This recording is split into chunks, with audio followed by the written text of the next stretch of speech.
speculate until I actually do speculate, and then that's absolutely fine for speculating.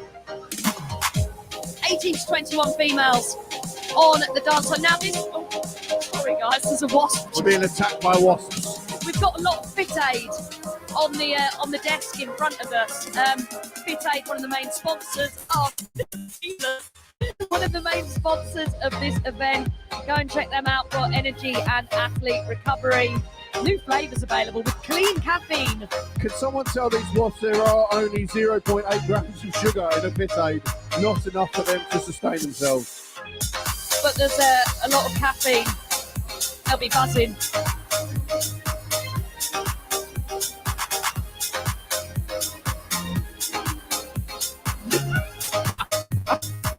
They'll be buzzing. I'm glad you can't see. Claire is literally rolling on the floor laughing at this point.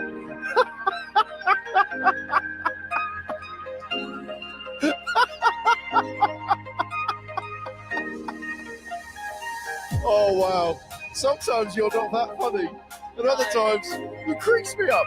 No. Well, we're getting ready. So I think, guys, we will have to figure this one out. I believe this might be a combined heat. 18 to 21-year-old. It is in lanes 1 to 3. Lane 1, Kerry Smith. Lane 2, Lee K-Roos. And in lane 3, Katie Clarkson. They're the 30 to 34 females. And in lanes 5 and 6, lane 5, Ronnie Stern-Dawson. And 6, Lydia Steiger. They are the 18 to 21-year-old females. Yeah, unfortunately, the 18 to 21s had some late withdrawals. But nevertheless, two ladies going head-to-head. 30 to 34-year-olds. We had a lovely chat with Lee K-Roos yesterday. She came to see us. We will try and grab some of these guys for athlete interviews. I just tried to grab Nathan Bland. He ignored me. Lee K-Roos spoke to us yesterday.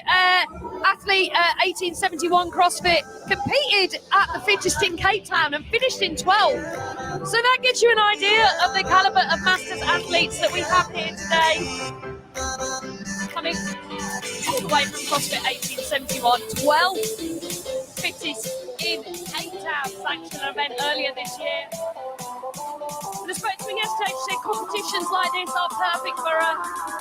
She was looking to improve her mental game, and so getting out on the dance floor is really going to help that. She's really appreciative of the event. She is flying through this workout, absolutely flying. Said she wasn't looking forward so much to the clean and jerk, but we'll see.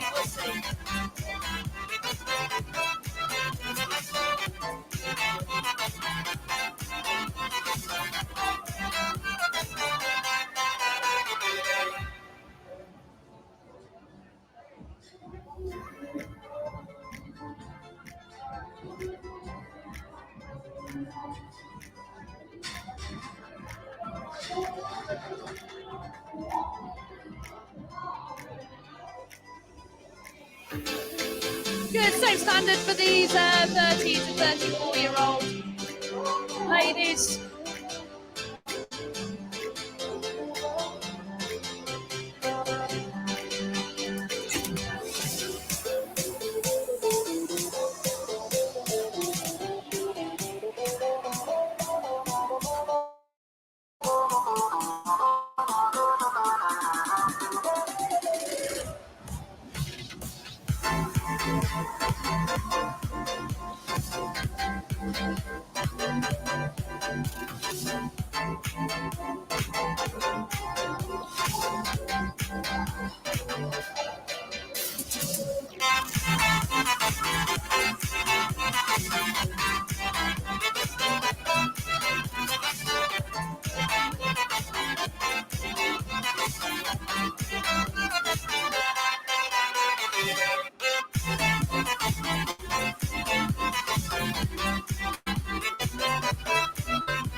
Lee K-Roos making her way through those squat cleans.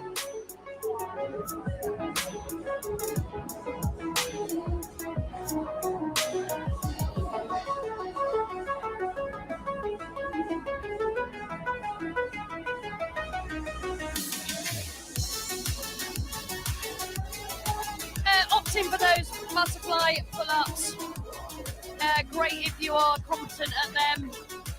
Other athletes, just to make sure they're not doing that, obviously they're making it very clear with their keeping chest to bar pull-ups. I'm really bad at finding people, you know. I'd be a rubbish detective. They all just vanished. Nathan Bland, if we do want to speak to him, has stayed the entire weekend in a mobile home just outside. They called it a camper van. Oh yes, I'd say it's more of a van. A van than a home. Van. Well, I can give you, Kian got 130 kilograms to come, I believe, second in the event. But Nathan Bland, in the last 9 seconds of that heat, managed to rep out.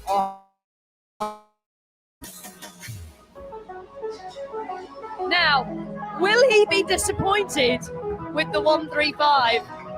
Or did Nathan do the smart thing and realise, I have won this event, I do not need to showboat, I'm just going to take the win. We'll ask him. Yeah. I wouldn't like to speculate. Like, was it hard not to? But the crowd were cheering for him to go back up. Lee Caruso completing those ring muscle ups there in our 30 to 34-year-old category. Romy, you guys don't know Romy, she's a returning athlete, last year's winner. Super gymnast there, easy work. Romy Stern Dawson, that is of Rocket Power Athletics.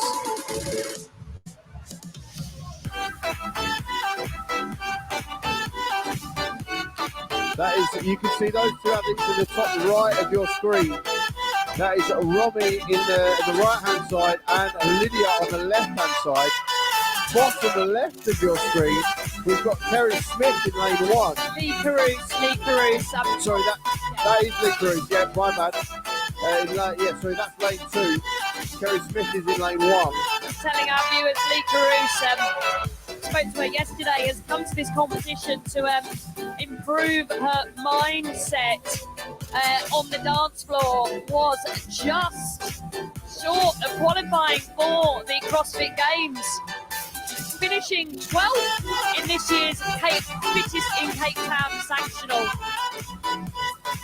Where would she need to come? She'd have needed top Podium. Oh, she needs the podium. She said she's having a great weekend, so 3 ladies in our 30 to 34 category. Ladies 30 to 34, sign up next year. Come and play on the dance floor with these elite athletes. Good ring muscle up there. Romy flying through them. Romy in our 18 to 21-year-old category. Last few seconds, 15 seconds or so of this heat for the first 7 minutes. Then we have a 5-minute time to reach a max clean and jerk.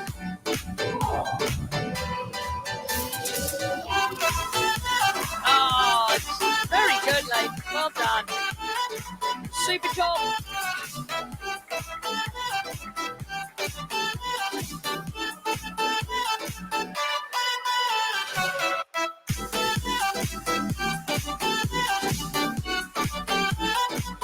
Guys, we found Nathan Bland. Had a quick chat with him. All these ladies begin their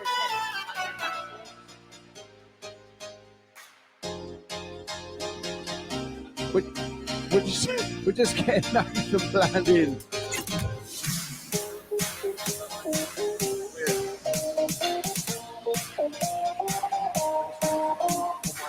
I'm not sure that's the thing we want to do. I'm gonna hover.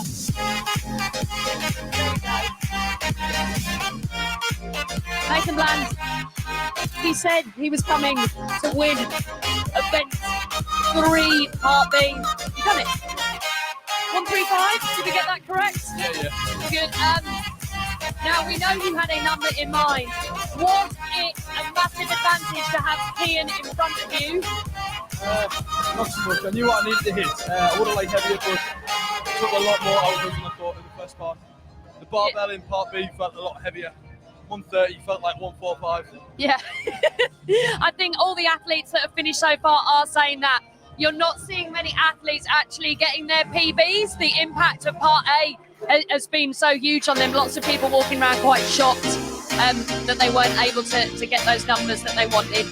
But smart, it would have been really easy for you to put some more weight on the bar, get caught up with the crowd, and lose a lot of your energy that you're going to need for that final one. So Such a short amount of time as well to hit bigger numbers. I did think I would have went up, but I did warm up in the warm area of 140. Moved easy in the warm up. After that workout, the grip was gone on the power clean. yeah. Big jerk felt easy, but getting that, pulling that bar was a lot harder than I thought. And part A, you were in the game for the event win for a while, and then just I think Kian's gymnastics ring muscle ups at the end. Best thing was that I was getting Oh no. in the ring. And that felt through the ring. Yeah. Move on. Yeah. Congratulations on your event win, Nathan. Well done. Good job. Well done, Nathan, you absolute ledge. We're just going to get the studio, lol, set back up. We are into some cleaning and some jerking now. We're in the top right of your screen. We've got Lydia.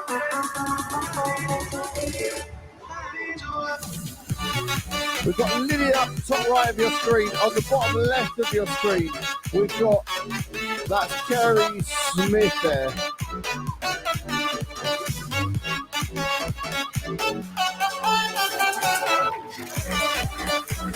That's Nathan Black, guys, who has left us with a very wet chair. When you say us, Me. yep. Lee K. Roos on the bar now. Yeah, Lee said she was concerned about this yesterday. Look, that looks like 77.5 kilos there on the bar. Big, strong athlete, Lee. As we know, though, weightlifting, especially near those 1RMs, technique is king. Lane 6, Lydia. Looks like she's piling weight on that bar. Lee K. Roos in the bottom left of your screen now. So the clean is no problem for Lee. And gosh, push jerk that. Good lift. Top right of your screen now, Robbie Stern Dawson. Romy can shift some weight.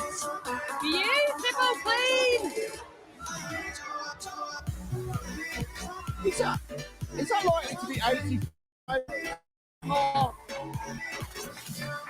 Big screams from the crowd in here. Come on, Lydia, get it up. Oh, Lydia. Oh. Just flat her out there in the top right of your. That stretch reflex to drive around the bottom. Just She's going for it straight away. Gosh. Oh, so near the time now. And that was time for that event.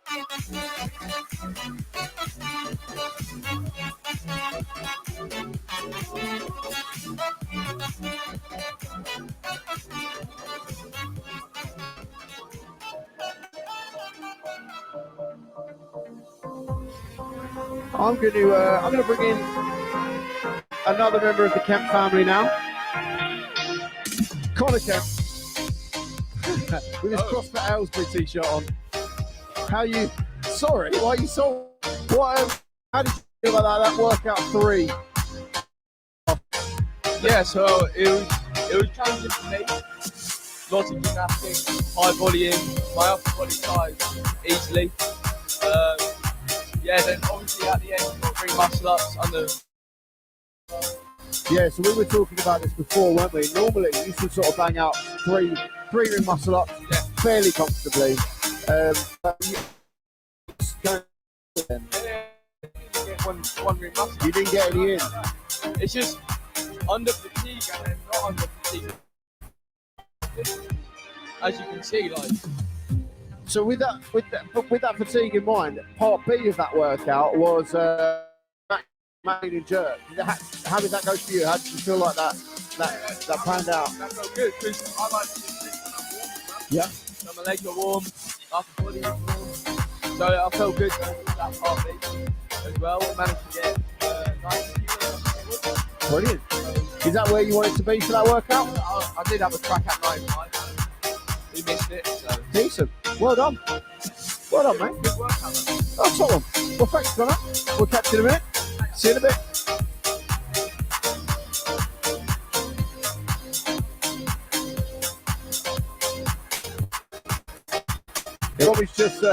Robbie's just getting herself set. We're trying to find Robbie for we're trying to find her for 2 days. Maybe we'll find her at some point in the near future. But we are queuing up now for heat number 7, which is our 30 to 34 miles. We have bringing up the leaderboard at the top of the leaderboard here. In fact, we have a tie for first between Matt Tyler and Joe Barnett. Matt Tyler takes the top spot currently because he got first in workout number 1, the T-Fed Hot Foot. He came fourth in the steamroller event. So here we got in lane 1 for heat 7, Peter Walker. In 2, Joe Barnett. In 3, Matt Tyler. In 4, Oliver Tatfield. In 5, Shane Gibson. And in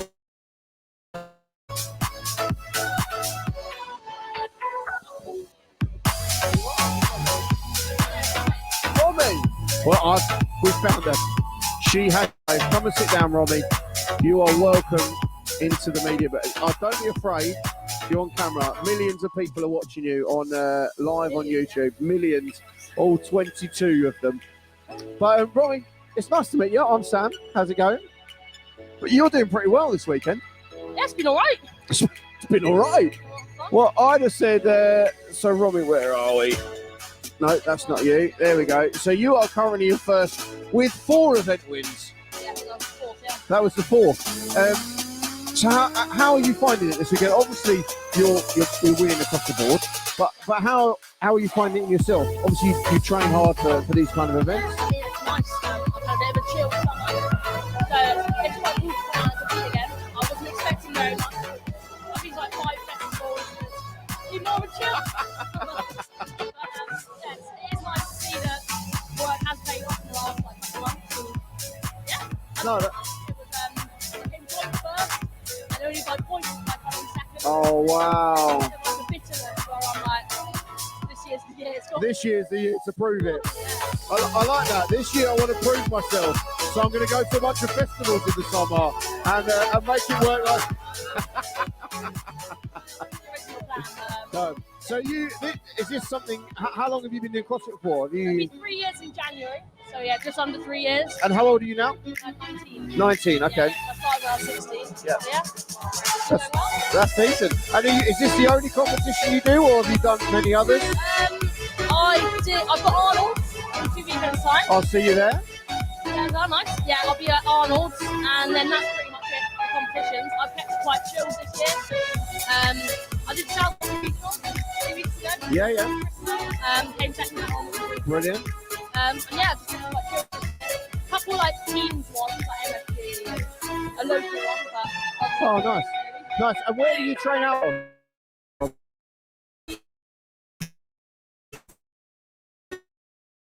Rock Tower, and then also Okay, kind of rotate through them. You can train out of those 3. that's lovely. Yeah, for sure. So, and you're a coach, are you? So, do you do PD and cross? Excellent. And how long have you been a coach for? 2 years now. Excellent. Started when I was only 17. As soon as I got my level 1, I was in. I was coaching around.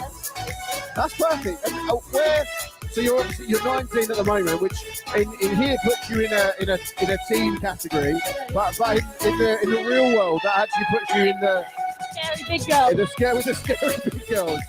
So do you have, obviously you're doing really well here and you've done well at other comps. How are you feeling about the Arnolds coming up and then obviously in the future? Arnold's just kind of like to see how I stack up against those big girls. Because obviously they've been in the sport a hell of a lot longer. They've got a hell of a lot stronger than me. So it's just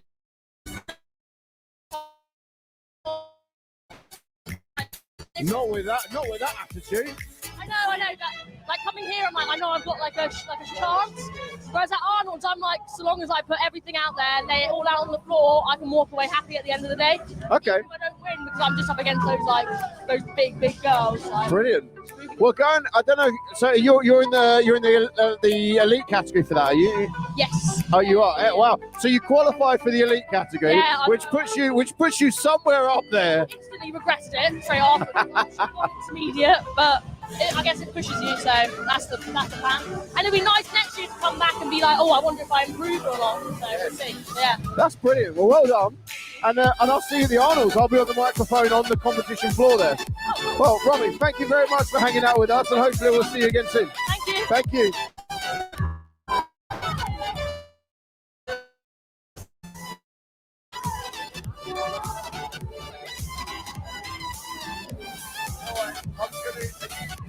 I'm just going to finish this. We'll come back at the end of this one. Well done, mate. We were talking about it. You can watch the feedback.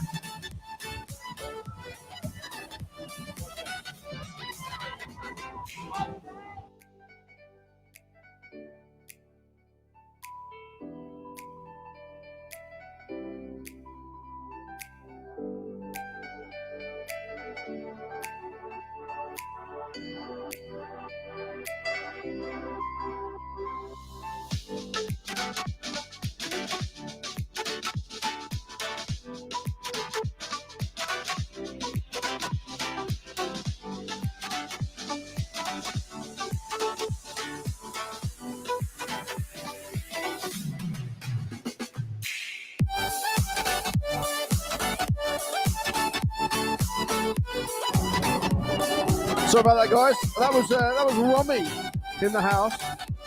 Looking forward to seeing her at the Arnold Fitness Games. You have got we've got a couple of cameras on the floor right now.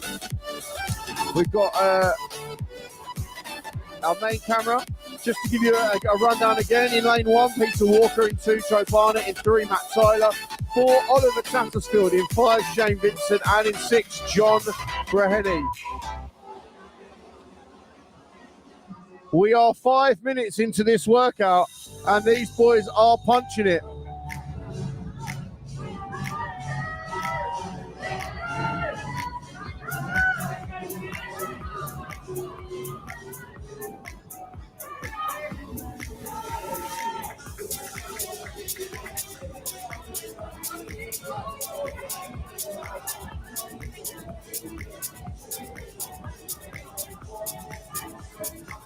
Top right of your screen, we have got Peter Walker in lane 1. Matt Tyler onto some ring muscle ups now. We're just trying to work out what round he's in.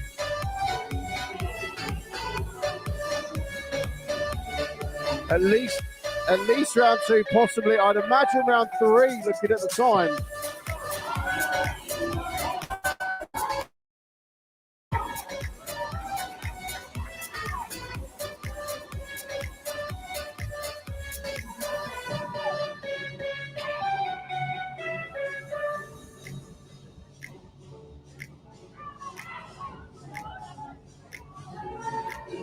All the lads now out on their 3rd rounds.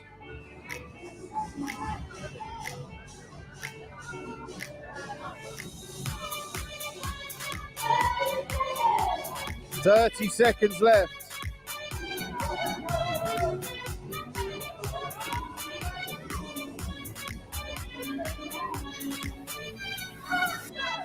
I think this might be an event win for Matt Tyler here.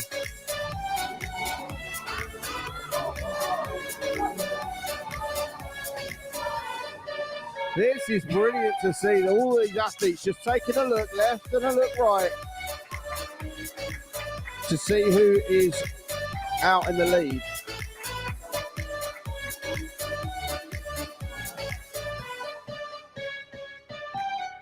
What do I need to do to get the win here?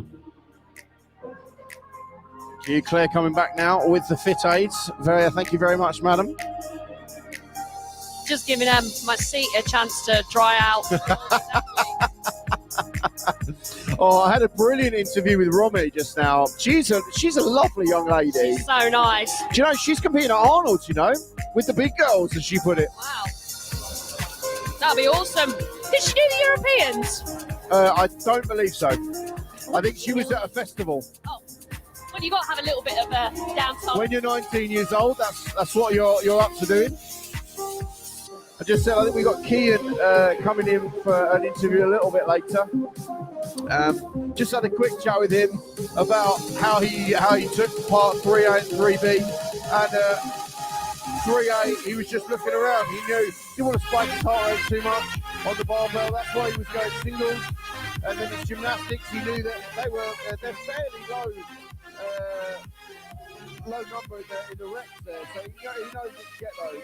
Ian has in excess of 20 ring muscle ups. Yeah.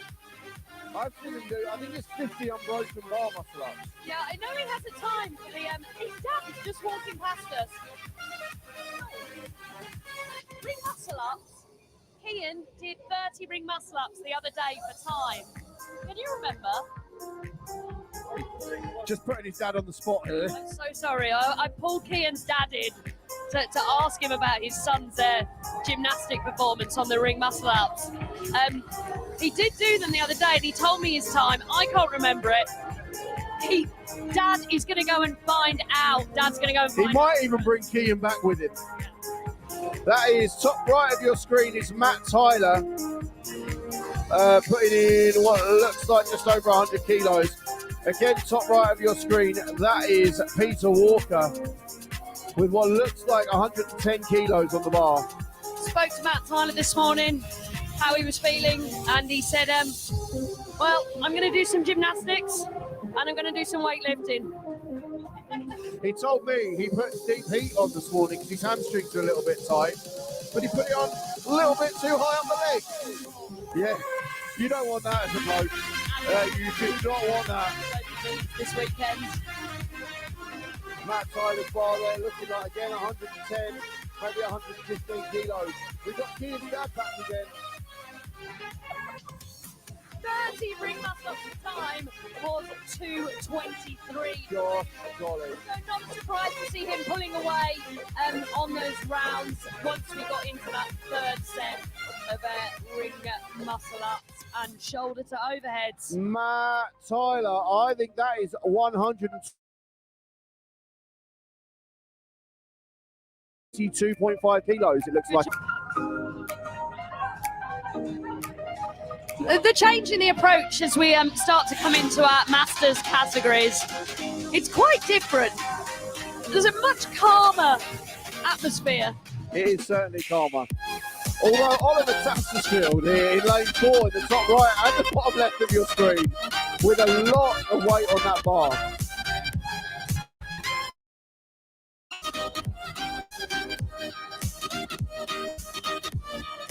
Bottom left of your screen in lane 6, lifting some heavy weight as well. And in lane 5, Shane Vincent.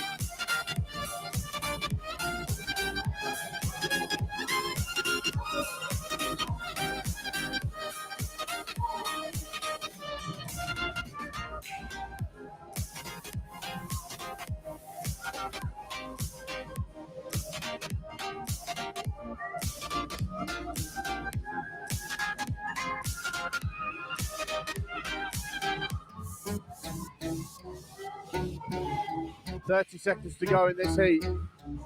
Matt Tyler, I can't quite make out what's on the bar, but it looks heavy. But he's got it, he's cleaned it, he's just got to get it overhead. Top right of your screen, good lift for Matt Tyler. Bottom left of your screen, Wow. that is lane 4, Oliver Tattersfield. Huge lifts. Both of those gents staying very, very cool, And- making those lifts in the last 2 or 3 seconds of that event. Yeah, buddy, that is time there on that lift, on that heat.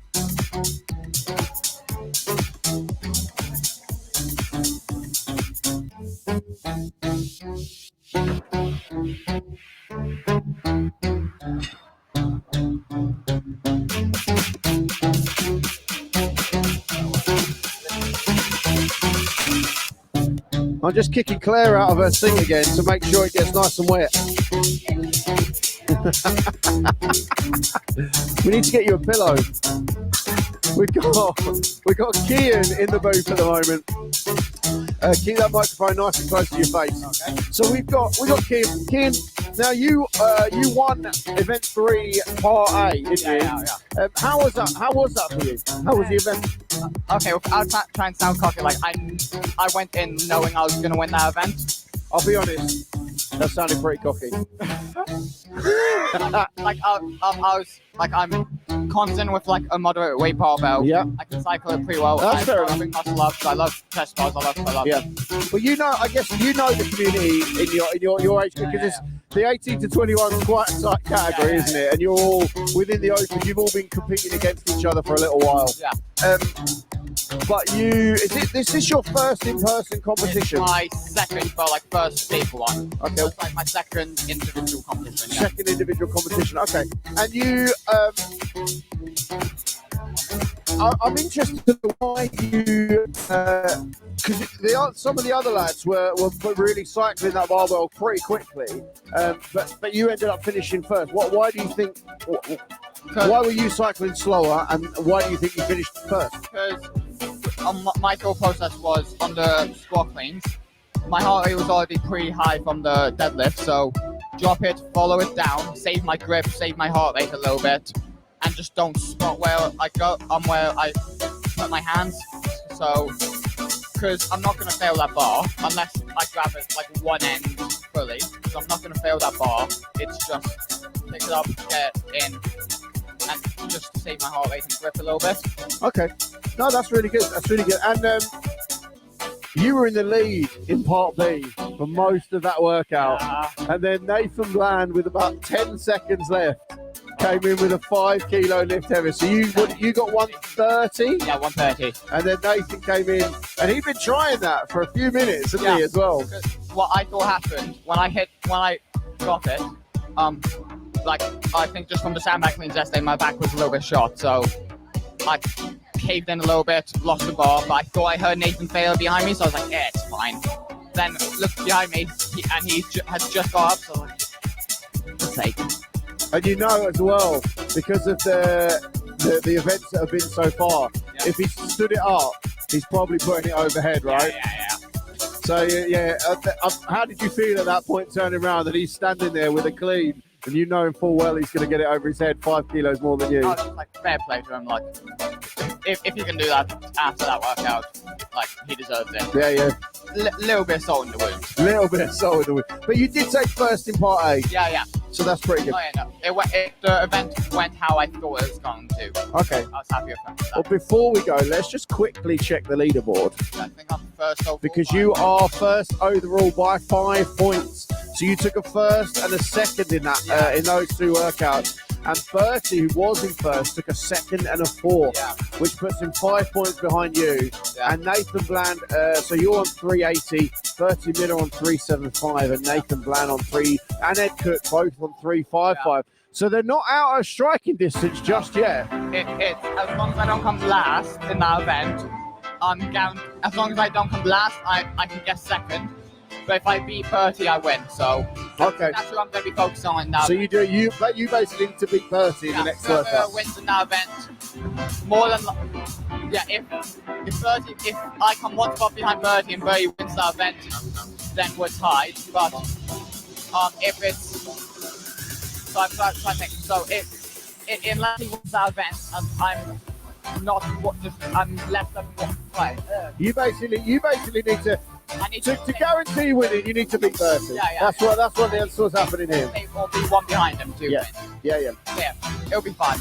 Yeah, well, It's gonna be a good race. Yeah, it will be a very, very good race. Well, I'm really looking forward to it. Thanks for coming in to speak to me, and I'll catch you a bit later. Yeah, cool. Cheers, Kim. Thanks a lot.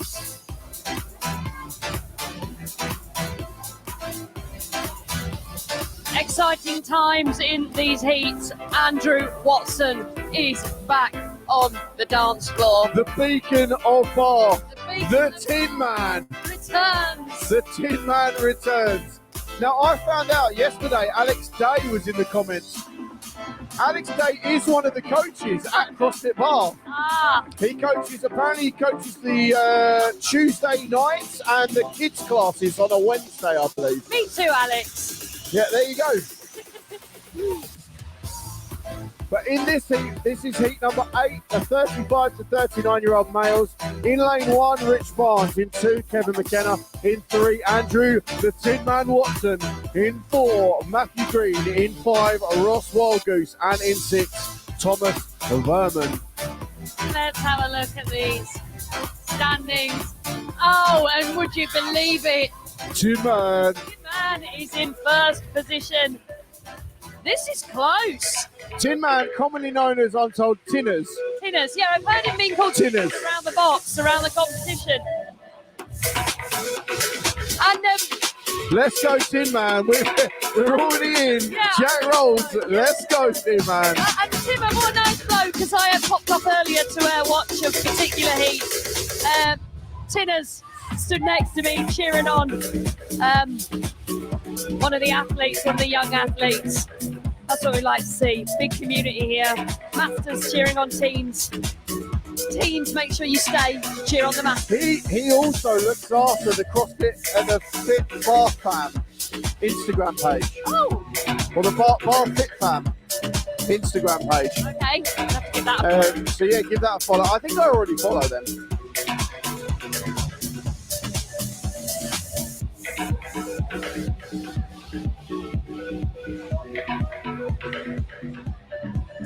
Lots of this category opting for singles on those squat cleans. Is this going to come down to the ring muscle ups?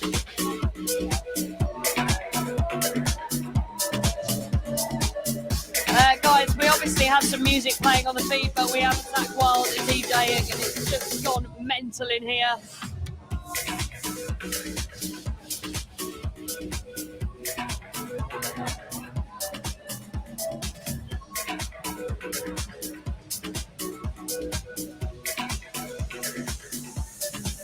We are going for it. Top left of your screen here is Rich Barnes on his shoulders to overheads.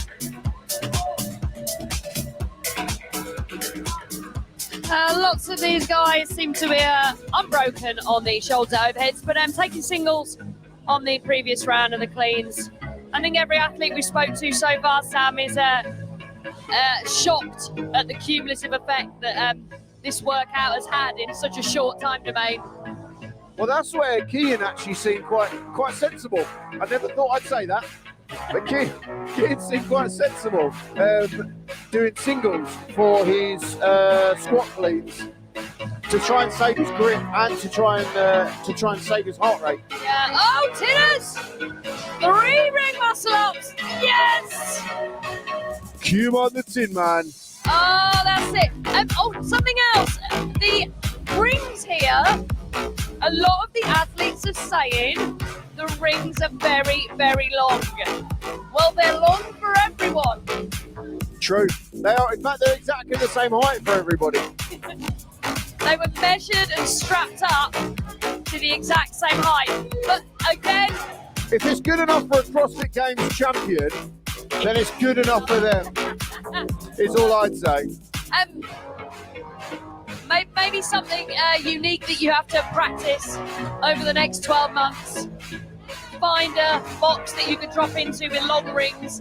I think it's more of a lot of the guys hopped up on there and they're very used to doing their gymnastics on a certain set of rings in a certain position in the box or at home. Yeah, I agree. I think that it's interesting. So again, it goes back to the way that you train. And you say all athletes generally, certainly all elite athletes generally train harder than they have to work out in competition. I've heard Matt Fraser say it before, Tia Toomey say it before. I've heard all sorts of athletes. Jacob Heppner certainly talks about it, and it's often talked about on the Savant Show, about the fact that you train heavier than you compete. And it'd be the same with gymnastics. You train in higher volume, you train on longer rings, because then when it comes to competition, it's much easier. Nothing's a surprise. Yeah.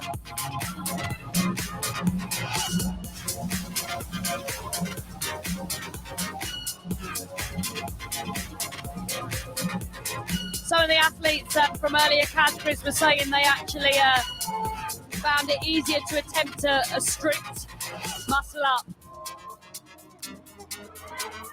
because of the length of the rings. Just again, one of those variables that they aren't used to. But when you go to competitions, you can't pick your bar, you can't pick your rings. You're in your lane assignment. Is that Tinners there with the long hair? Yeah. I'd say he looks like more like Scarecrow than the Tin Man. I make myself laugh. I think I said Thor yesterday. He's Thor-esque. He is quite Thor-esque. Again, I think he'll take it. A mixture. Let's be generous. Let's say a mixture between the Scarecrow and Thor. Scarecrow from the Wizard of Oz, obviously, not from Batman. That'd be weird. Oh, dear God. But yeah, we have. Here we have. Here we go. The big boys with the big lift. Opening up those bars.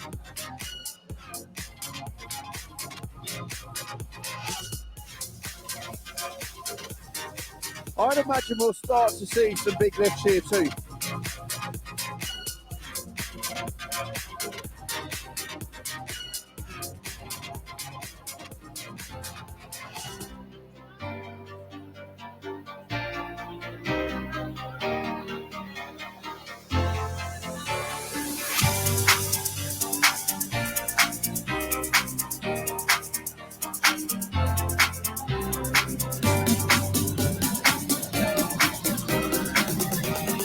Easy work up in the top left.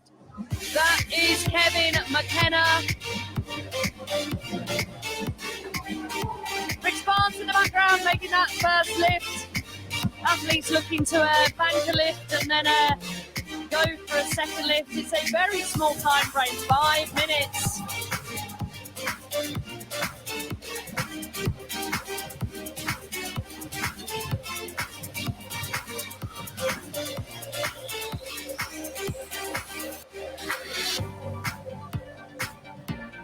We have got in lane number 5 in the bottom right of your screen. We've got Ross Wildgoose, who I believe his daughter is competing as well. Is that right? Daughter is competing in the 13 to 15-year-old category. Ross doing the super hard job of parenting and athleting all at the same time.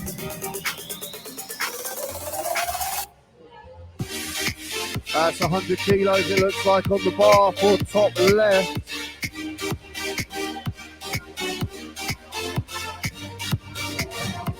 That is lane number 2. That's Kevin McKenna, just making 100 kilos top left. Top left now, we've got Tin Man and Rich Barnes. Tin Man with a huge lift, Rich as well with a big lift. That looks like maybe 110 on the bar for Rich.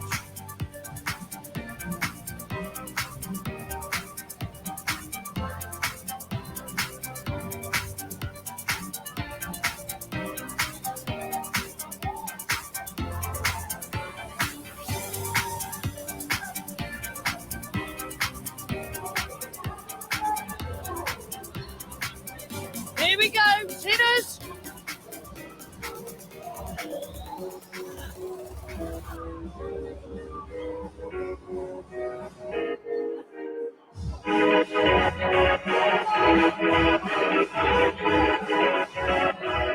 You see the difference in approach there. Kevin McKenna having a seat on the weights and resting, sourced from some of the earlier categories, growling like lions behind their bar, not resting.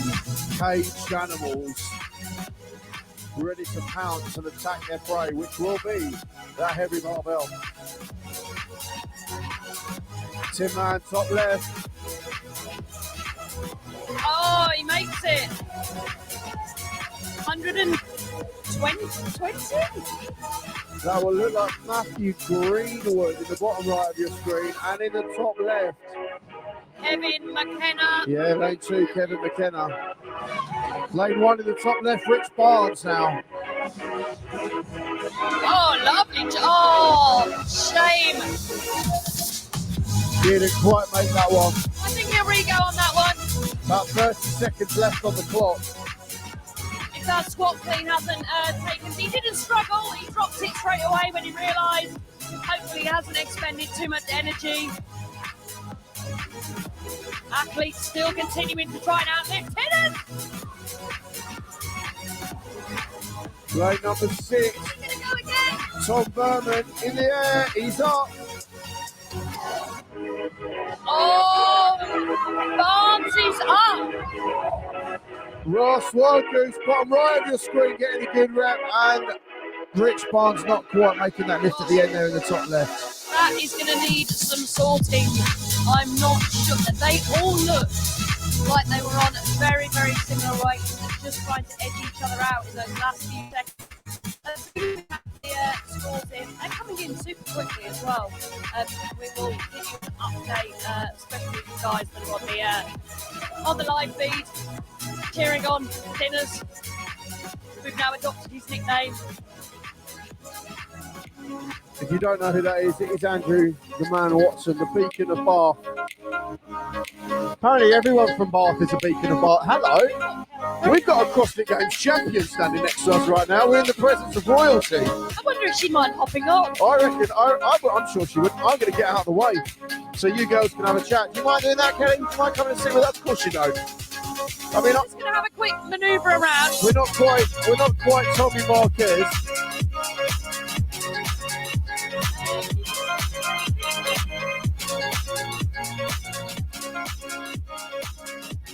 So we've talked a few times about Kel Friel. This is Kelly Friel Fox, CrossFit Southampton. Kel, what does it mean to be able to host this event? Oh, you know what? It's so great to see so many athletes coming in from a young age to a more mature age. It's obviously something I'm quite passionate about. So to see that in our own watch is pretty spectacular. And really kind of you and your members to effectively shut down for the weekend. Although we did have a watch at lunchtime yesterday, which I thought was fantastic to be able to still fit in, that people can still train over the weekend or hop in for a watch. Yeah, ours unfortunately didn't know about that, so we laid on a morning workout for them over on the hub, and then tonight we will be doing some classes after we shut. So I think that's just such a testament to the community, and quite happy to move around maybe their training schedules that people can be quite precious about, so that we can accommodate this event. And have you seen any, I know you've been working behind the coffee shop the whole time, any athletes that you're particularly following? do you know what? We've got a few of our members from our box that obviously we're cheering them on. But it's quite amazing to see some of the teams. I know, like I think he cleaned and jerked 130. So with 130 and then the winning lift in that category, 135, which is amazing. Amazing for a team. And then I know, like Phoebe in the teenagers, she's doing really well. So yeah, everyone's just amazing. Yeah, great to see so many athletes returning from last year. Yeah, so really, really good, especially with the young ones because they get bigger every time. Yeah. So super. So thank you, Kel. Thanks for speaking to us. How amazing. Yeah, no, really to everyone. So you can watch all of this back, guys. So we'll give you the link and the times if you want to join in and have a listen back to our CrossFit Games champion, 40 to 44-year-old. So that's fantastic. Thanks, you. Kel. See you later. Bye.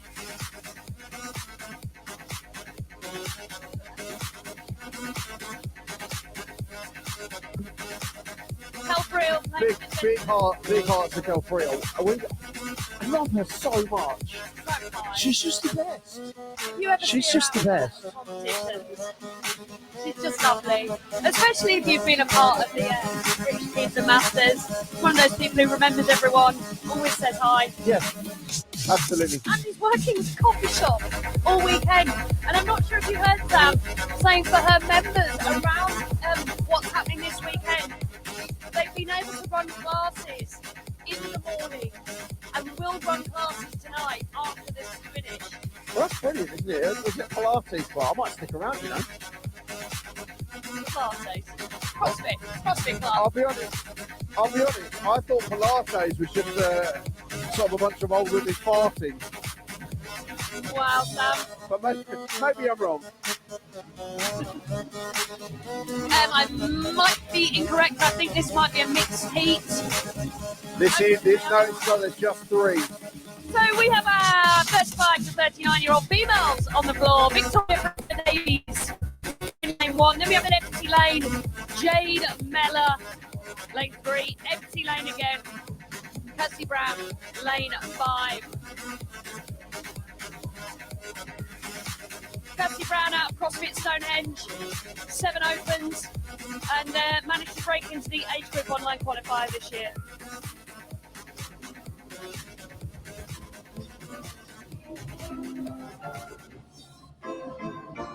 We're getting Big Bertie in.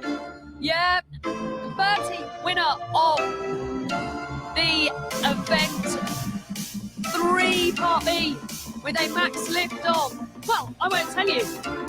I'll let Bertie tell you.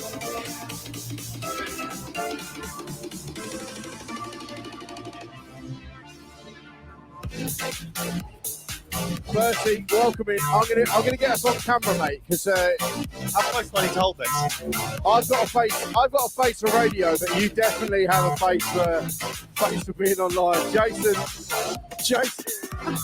Jason making his way onto the stream as well. We are actually live on Jason's stream currently. Are you sitting in with Bertie? Come over this way. He just wants to get all up with Bertie. You know Bertie's girlfriend's here today, who happens to also be Shuttlewood's daughter. Really? Yeah? Explain all the the pics I see showing up everywhere. Yeah.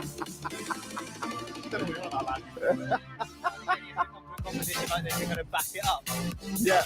Well, to be fair, currently he's backing it up in a big way. You're currently sitting in second place, 5 points behind Kian. Yeah. So the way I see this next workout with you for you is you need a little bit of help. Because you need to win, and you need to have someone between you and Kian to win outright. I'm trying not to focus on all that. I'm just trying to do the best I can. Yeah. Well, that's all that anyone can ask from you, isn't it, really? How have you felt it's gone so far for you? Really well. Happy with that, how it's gone. I can't fault Kian, he's done really well. Obviously just picked me on that second workout, which stung a little bit, but obviously he deserved it. Yeah. Trying to focus more on the workout than the result. Yeah, absolutely. And I appreciate as it is, but Me and Claire have been saying it all weekend. In such a small field, it's really hard to separate. So, you could finish like we're sort of got the leaderboard up here, but you haven't finished. Your worst finish is 4th place, which is not a bad finish in any competition. It just happens that there are only 5 competitors but I was in like, this one. yeah, You're 15 kilos away from second, which is like, if there weren't more people, obviously that would have been absolutely. So, and as much as I like to work in my favourite, it can also bite me in the arse. Yeah, absolutely. And but also competitions like this for you. Have you done many other in-person competitions before? Not individual ones. I've done local, low-level team competitions, but nothing individual other than this. Okay, and so in that, this is almost a bit of a learning curve, isn't it? And as much as we can get focused on, I want to be the British Teen and Masters Champion 2022. Realistically, this is you coming and hanging out with a bunch of your mates who you don't get to see very often, or you get to chat to on Instagram, and then you come hang out, throw down together, and just have a laugh. I've never met Nathan before today, and he's such a good dude. He's so funny. I love hanging around with him, just he's a joker, he is. But last year, I was just the success of the weekend was solely determined on the placing. Whereas this weekend, I'm trying to have a different outlook on it, and the placing is important, but it's not the only metric of success. How am I going to enjoy myself? I get to hang out, meet new people. That's a really grown-up thing to say for such a young lad. But I really, I appreciate hearing that from you, because a lot of people think, and a lot of people watching us think that it is all about coming first. It's all about winning. It's all about this and it's all about that. Whereas what you're saying is, for you, it's all about coming here and having as much fun as you can. I guess it's not as the stakes are not as high as something like the CrossFit Games. I mean, do you have sponsors? You don't. No. Like, I hate posting on Instagram. I can't do it.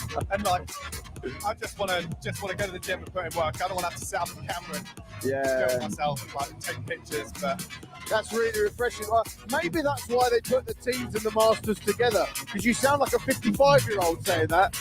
But like, don't get me wrong, I'm super competitive and I want to win. Yeah. But it's just kind of reining that in, like realizing that at the end of the day, this isn't the be-all and end-all. Like, this weekend isn't going to determine my competitive future. Absolutely. And like, yeah, my coach Jack, he like, one of the first things he ever said to me is like, there's no losses, there's only lessons. It's just like, sounds like a white fella. But have you what lessons? Speaking of that, what lessons are you taking away from this weekend? Speed up my toes to bar speed. Okay. Yeah. Agree. Yeah, and like being aggressive when it comes to like my approach to workouts. Like I've found that in the past I've just been too like not relaxed, but I haven't had that kind of I don't know how to put it into words, that kind of drive to go out there and just destroy everyone. So it's like just harnessing that competitiveness into going out there and just trying to win. But I've also, like, so in that, the last workout, that first part, my game plan was I knew that everyone was going to go out super fast on the first 3 rounds. So it was like, right, all the transitions, let them go out, stay at consistent speed, and trust in my finish, trust I'm going to catch up with them. And that's what I did, and it paid off. Yeah, it did. Well, that paid off. You came second in that workout, so that paid off really well for you. Well, when you frame it, if you want to frame it like that, then you'll probably continue to be the first loser. I don't count it as a loss. I know. Absolutely. Kean lives for gymnastics, right? We were saying to his dad, just under 3 minutes. I still need to chat with him. Yeah. I saw he did like 18 unbroken. 23, I think. Yeah. I just gotta control one. But realistically, I'm focusing on what Kean's doing. And like if he's way out front and I'm more than that, I'm gonna do that. Well, and that's the thing. So again, in a competition like this, where there are 6 people, 5 people in your category, it doesn't pay. Unless you're consistently winning, it doesn't pay to be consistent, right?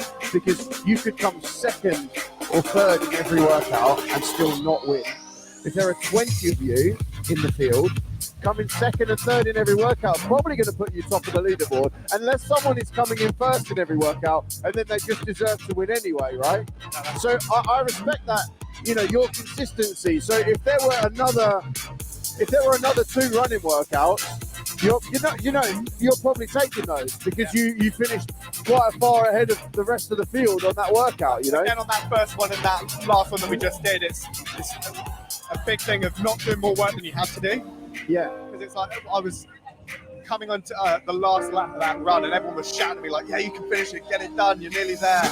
But it's like, you don't get extra points for finishing. You absolutely don't. All you get is extra points for beating the guy behind you, right? Just make sure you've got an eye on the guy behind you.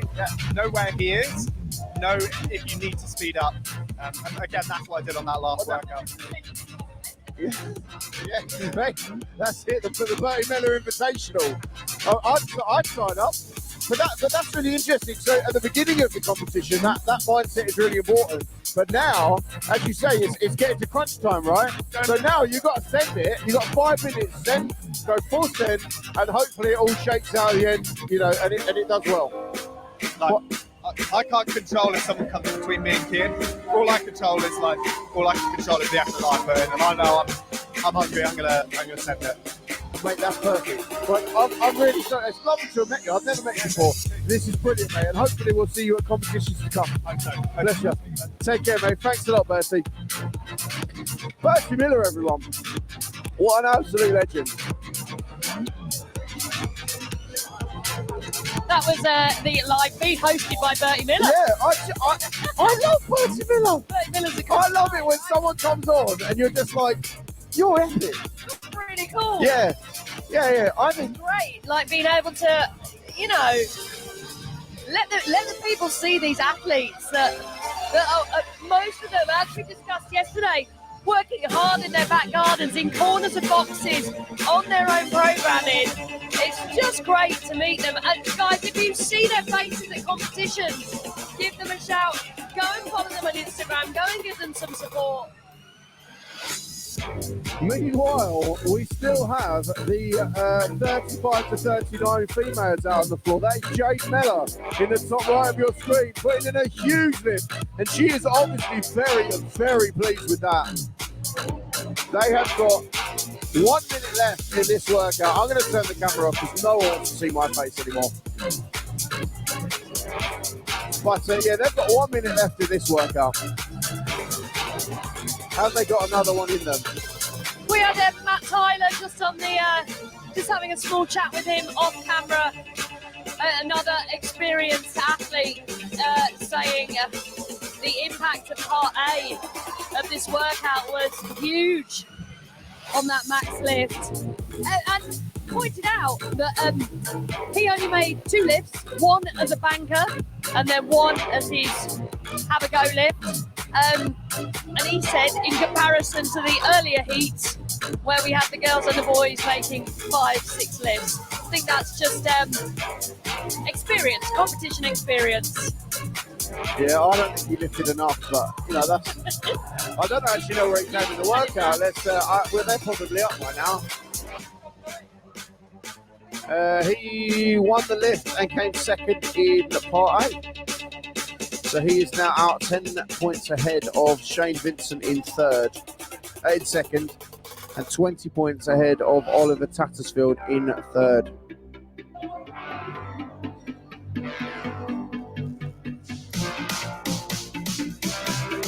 I think now we are moving to our male athletes, 40 to 44.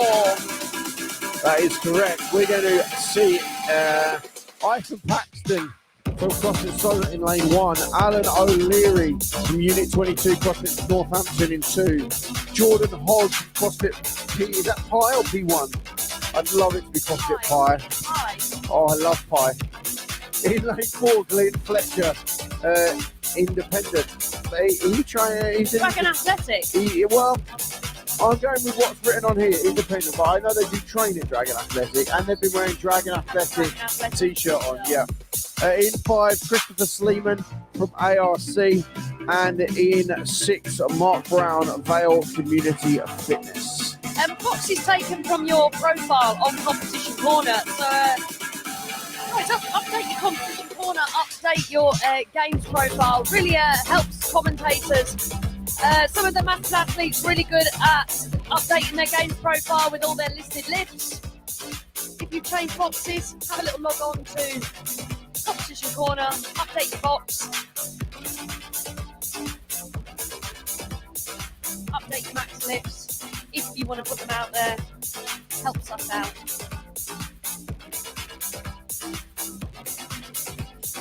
So some of our masters, as I say, really good at filling out their CrossFit gains profile in full.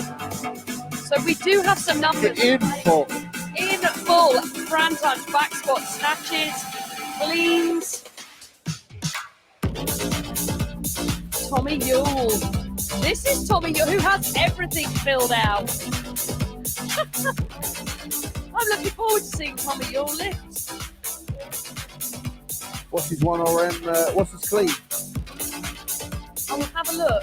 But he has a 290 squat lift listed. Wow. 300 kilo deadlift. Yeah. Wow. So I've got to presume that his clean has got got to be along similar lines. Let me have a look. We're working hard. We've got no cameras up for you, man. We're working hard to get those back. I'm going to go and bully some people into getting cameras back on for you.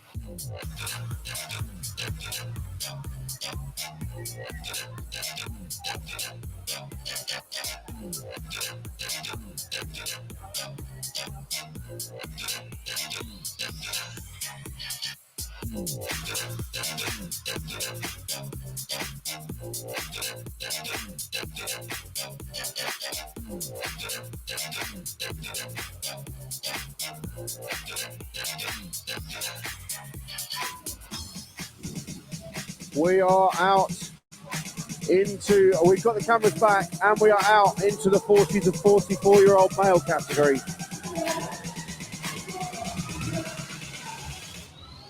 All these lads finishing up pretty quickly.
Joining our 45 to 49 males out on the floor.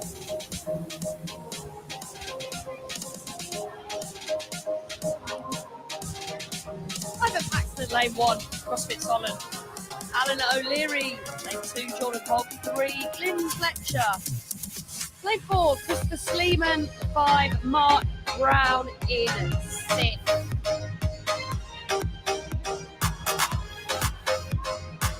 Glyn Fletcher, father of one of our teenage athletes. First open this year and they're finished top 11% in age groups worldwide. Ivan Paxton, CrossFit Solid, the man who takes the most amount of opens competed in, 10 opens. He has done the open every year since 2013.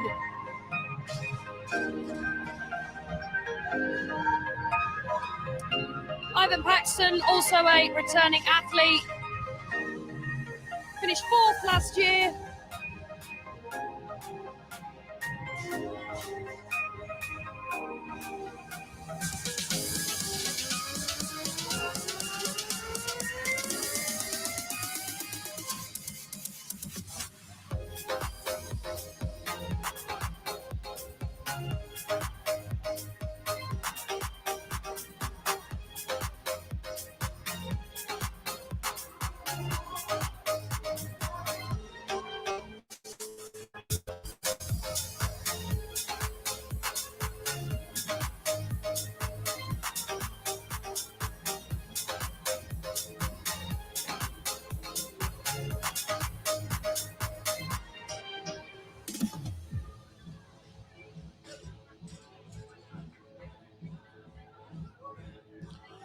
We're really starting to see these athletes separate now. In lane number 2, Alan O'Leary still racking butterfly chest to bars. Also in lane 3, Jordan Hogg, our current leader, on 195 points. Now onto the shoulder to overhead.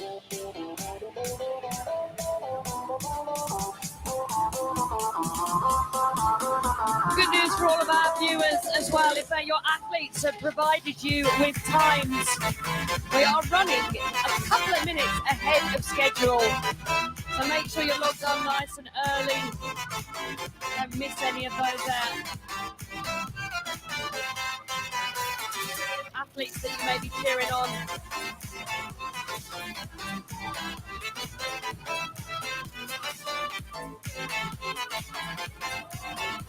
Good 40 to 44 males. Workout is as described. No variations.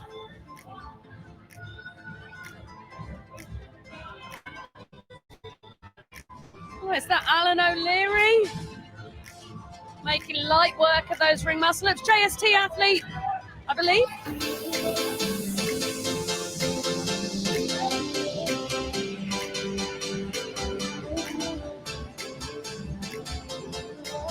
We should see some of these athletes start to finish up this workout soon. They are, a couple of them, I think Alan certainly is into his second, maybe even his third round of shoulder to overheads.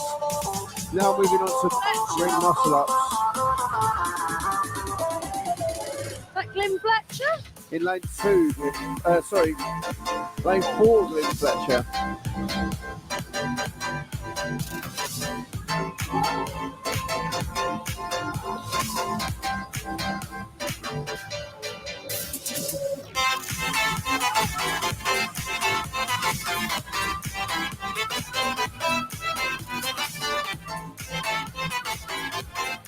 Jordan Hogg, our current leader in lane 3, looks like he is in his last round.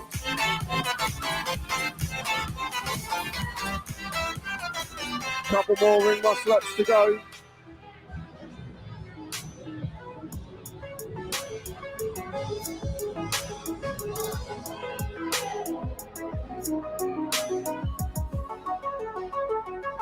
He's now into his last round.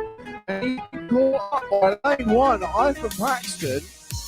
Ivan Paxton just had a stunning set of ring muscle ups. I think that might have been a tie.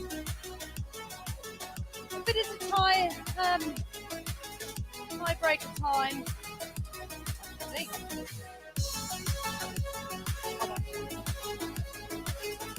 Probably best. Yeah, that will go to the tiebreaker time. Main part of the workout.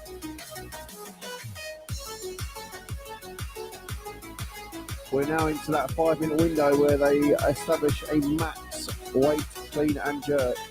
I'm going to give you a rundown of some of those lifts.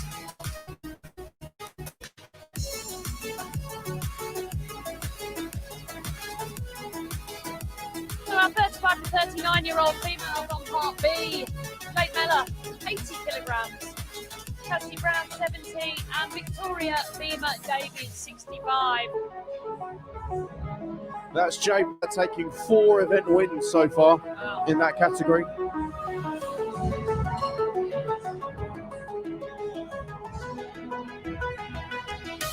that's currently the last result I think we have in. I think we did the 35 to 39 lifts. Let's have a check. It is. 35 to 35 miles. 40 was the winning lift. Thomas Burnham at CrossFit Bearwall. And then in second had Stronghold Gym Liverpool, 115 kg. Joint are third, just edged ahead. Andy the Tin, 112.5 kilograms. And tying for fourth place, Kevin McKenna, Rich Barnes, sixth position Ross Walters. I think that's the had left in those last few seconds. Rich Barnes, Kevin McKenna. Just to cut in there, on the bottom of your screen you're watching now, we've just Christopher Sleeman make a lift. We're now watching Mark Brown makes the clean. Now on to the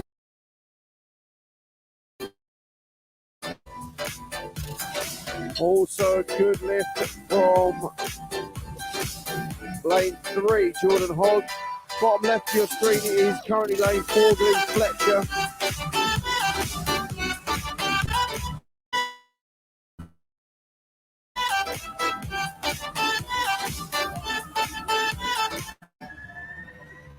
Bottom right of your screen, focus on Ivan Paxton, sorry.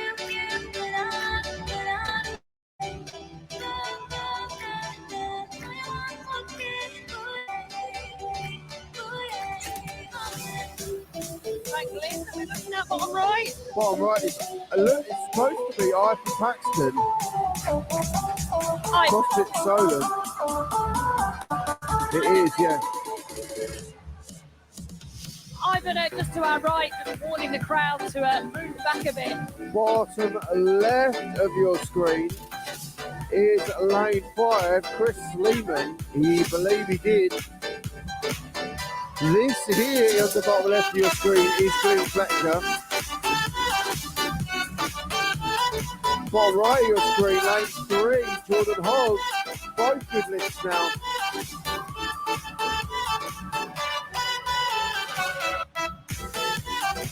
Mark Brown, bottom left. That's bottom left, bottom right of your screen. Lane number 2. No, he didn't fancy it, Alan O'Leary.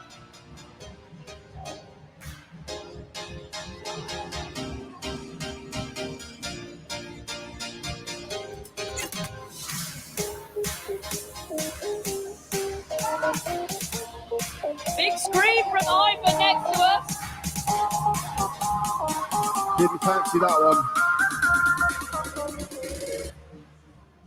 Oh, that weight that they gave Mark Brown. Solid lift, bottom left from Mark Brown. That was super smart from Mark Brown. He took a long break.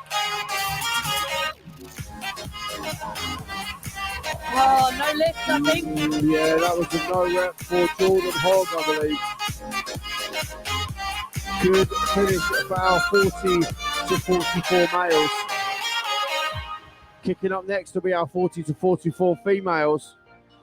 We're running almost exactly to time here today, which is no mean feat for a competition. The efficiency is, as soon as these athletes are finishing, the support team is straight on, making barbell changes, stripping down athletes' bars. It is smooth. It's a lot of weight to shift as well from these later categories. Hundreds of kilograms of plates need to be stripped or reset, and it's been done in seconds. That's what you want, though, as a spectator or an athlete at competition. Whatever side it is, you just want smooth running. Cool runnings. You want to kiss my lucky egg? And really easy for you guys at home that are watching, you know, everything matches up, competition corner, the schedule.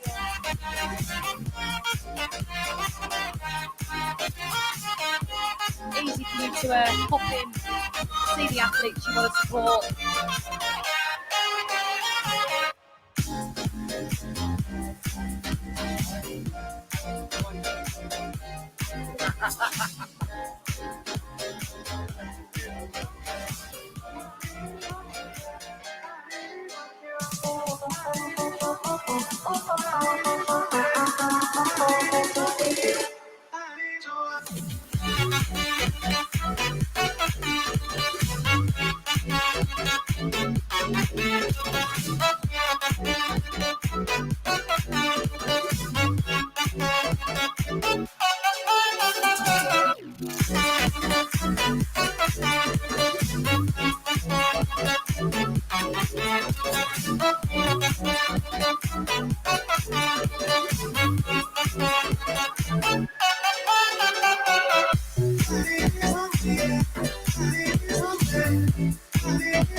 We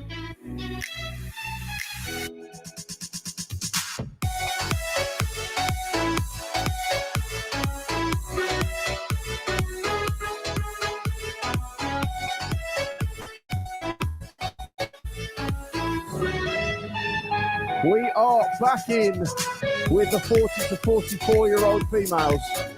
We are coming up, we're just over halfway through the workout. In fact, quite a bit over halfway. We're about 4.5 minutes in now. We're going for it. Oh, they are beautiful chest bars. That's the top right of our screen here. Possibly Ilaria. I go to say that is probably lane number 3, Claire Liggins. which is going to be Claire Liggins.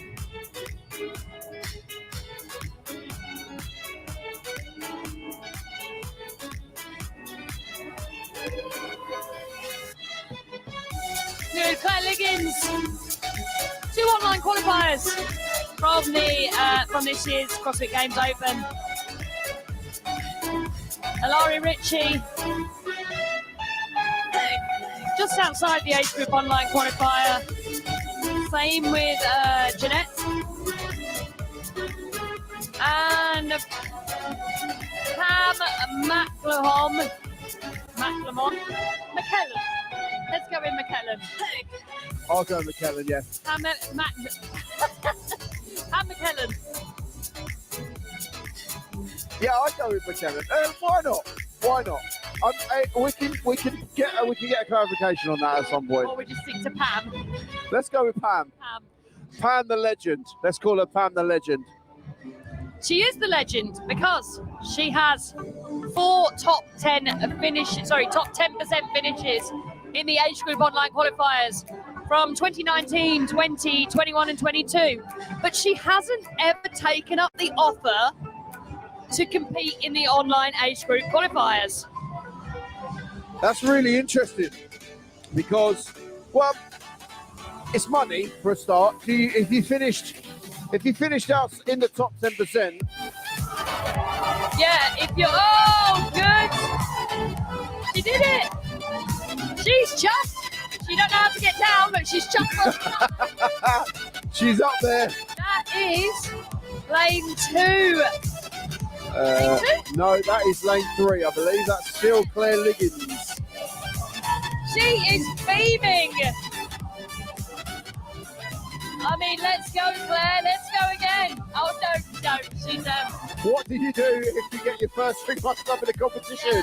you can see that there. Do you know what? Every part of Claire wanted to hop back on that ring muscle up. The crowd was screaming for her. A judge was cheering her on. She was really pleased with herself, but absolutely no point. She looked around, she took a second, and politely declined to make her second attempt. Big I'm win there. afraid I'm going to have to respectfully decline. Maybe we would have seen some of the younger athletes just get caught in the moment. As you say that, they all seem fairly wise. Yeah, I think so. Chatterberty, he's a wise lad. He's a wise lad. Did we have a quick click on his profile? Yeah, let's. 18 to 21 category, obviously quite a wide-ranging category.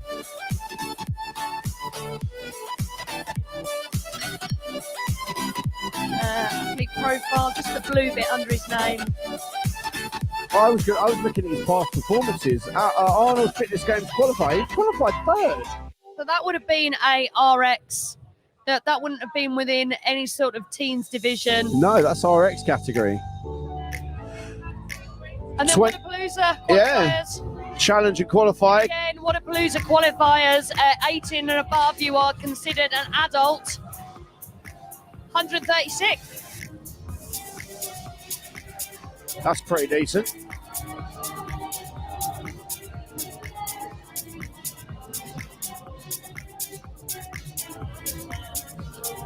Well, his athlete profile tells us literally nothing about him. It says he's 20, he's not, he's 19. And And he I know. Well, it was his age actually at the next CrossFit Games, I believe. And his height, 180 centimetres. That's it. Taller than that. I thought he'd be taller than that. You've left yourself a couple of centimetres short there, Bertie. Meanwhile, these ladies are back in the game.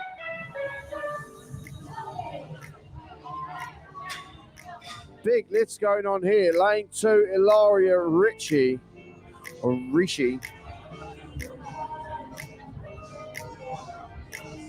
the top right of your screen. Lane 3, Claire Liggins.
Big lifts going on from our 40 to 44-year-old females. Current leaderboard. Pam McKellen in joint first. Claire Liggins and Pam McKellen toe to toe at the top of the 40 to 44-year-old leaderboard. Kathy Spatcher, Ilaria Ricci, toe to toe. Joint third. Jeanette Madden and Lisa Cannon joint fifth. That is brilliant. That is brilliant. So Pam McKellen and Claire Liggins have both got a first place and a third place. Kathy Spatcher, Ilaria Ricci have both got a second place and a fifth place. And Jeanette Madden and Lisa Cannon have both got a sixth and a fourth. So we have joint first, joint third, joint fifth. And the part A to this workout, I believe Claire Liggins was the athlete ahead. Are you speculating again?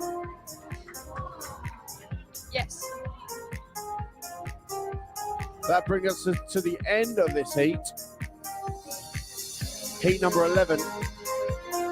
We'll be moving into heat 12 very shortly, which is our 45 to 49 males, with the one and only Tommy Yule of CrossFit BFG. Now, we have done a deep dive on this guy, and if his numbers are right, he is going to be shifting some very, very heavy tin. Tommy Yule has, on his CrossFit Games profile site, a listed clean of 200 kilograms. Well, even if he's under fatigue, surely you're not going to be even dropping that much of a percentage. I reckon whether he has to hit massive hit earlier, or whether he just wants to, but I reckon if it's 200 on a good day, maybe 180. Guys, we've just got one of our Masters athletes joining us, Mark Brown from Vale Community CrossFit. One of the only athletes from Part B of today's third workout overall, to PB his clean and jerk. Hi, Mark. Hi. How are you finding it? Tough. Tough. A lot tougher than I thought it would Hard getting up this morning. be. Yes. Especially after that run yesterday. But yeah, loads of people are saying that, particularly the Masters athletes saying that hamstrings are in a bit of a state of spike. But when we added it up, it was near enough a mile and a half of running. And I don't know many people who come in and said that the T-Fed top foot was an event that they were looking forward to. Most people coming in saying, I've got that one out the way. But good news for you, part B of today's one that's just happened. A PB lift, tell us about that, tell us about your process when you came up that first 7-minute part A. I tested this one. So, in testing, I got the exact same I got here. Yeah. One thing I was 7 grams. So I kind of knew how I feel going into that lift. And in testing, I hit 125. So when I tested that, I hit 125. Okay. So I thought it was, I had so it's almost a little bit one of the competitors' faults because I put 125 on to try and emulate what I hit in testing, and I saw him across the counter door putting 127.5 on. So I just took 125 off and I had to go. And this is one of the nuances of in live competition, if you like. And I think we're seeing it from the masters categories, far more experience of looking around and thinking, what do I need to do rather than what I'm capable of doing. So earlier, I don't think I would have pushed. yeah, so fantastic athlete awareness at the end of all of that work when you're very fatigued. And a PB, as I say, one of the only athletes we've spoken to that's managed to PB their clean and jerk. Yeah. We will have a look back for you. The live feed is on Jason CF Media, so if you want to have a look back and see if you can catch that moment, that'll be, yeah. Oh, brilliant. Oh, well, that's good. How are we feeling about final one? I think everybody's just 3, 2, 1, go. Yeah. That's it. That's a good way to approach it, I think. Go, fall off. Hope that your legs hold up on the burpee box hose. You'll be fine. Brilliant. Lovely talking to you, and congratulations on your PB. Super work. Thank you.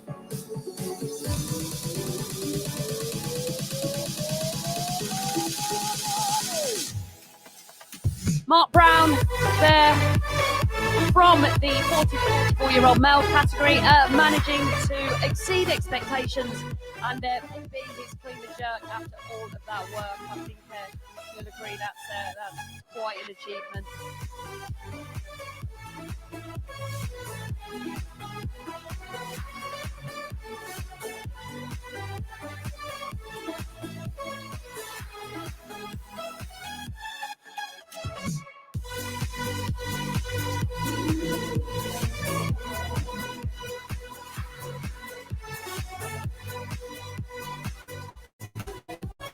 And just getting ready for the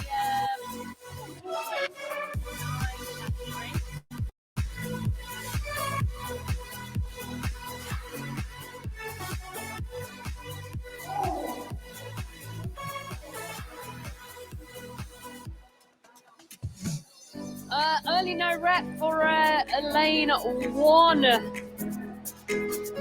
Not fully extending at the top of the rep.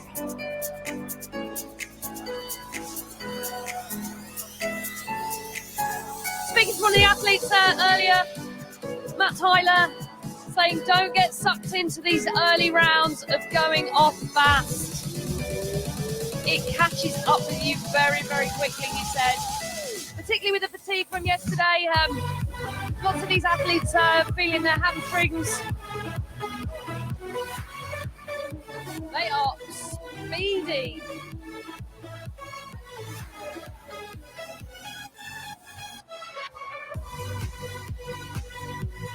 So lane 1 there, just having to do extra reps.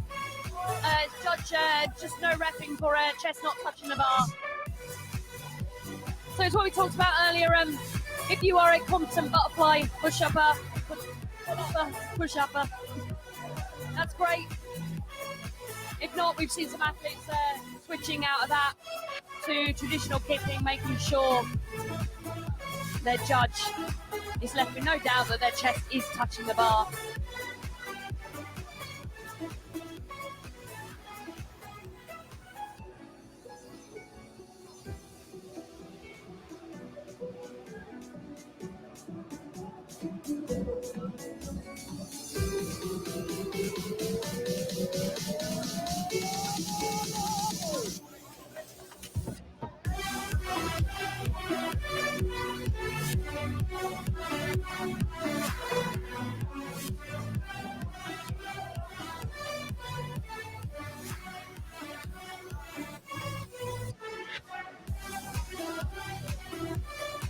lane assignments are Nick Kovacs, lane 1.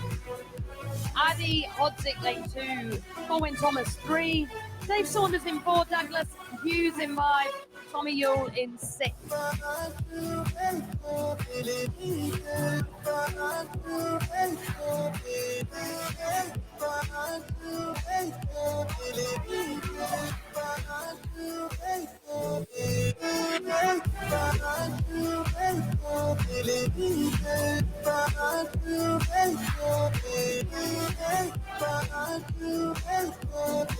Good. Nick Kovacs back to his Chester bars in lane 1.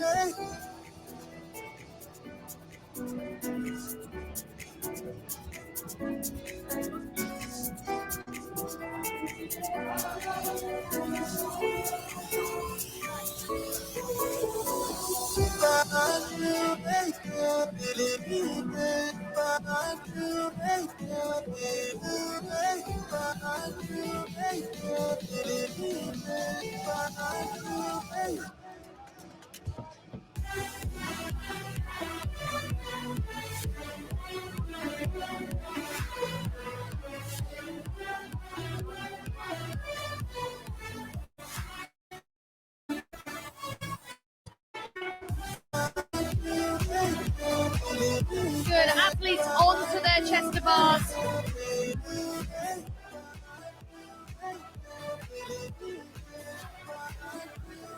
Nick Kovacs, lane 1.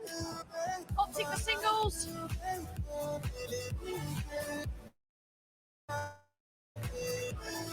Seems to be slightly struggling with an injury. Bicep is heavily strapped. And then Nick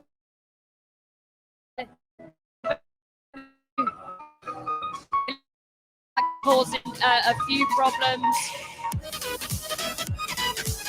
Hopefully that's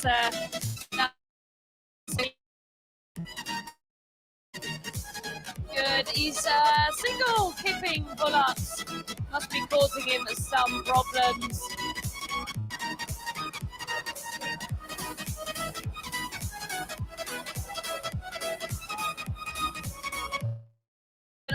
Spot cleans.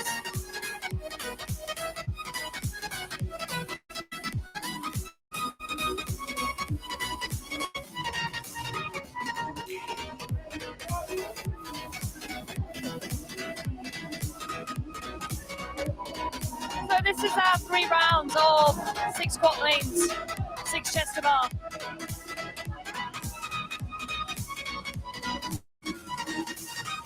Some athletes making it onto their shoulder to overhead. Rep Nick in lane 1.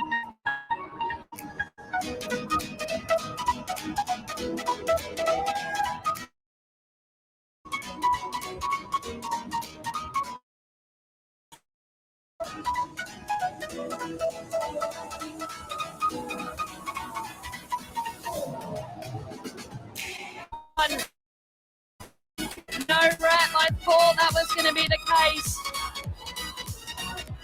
Must have that lockout at the top and not be pushing away from the ring before you fully extend. 5 ring muscle ups for this category.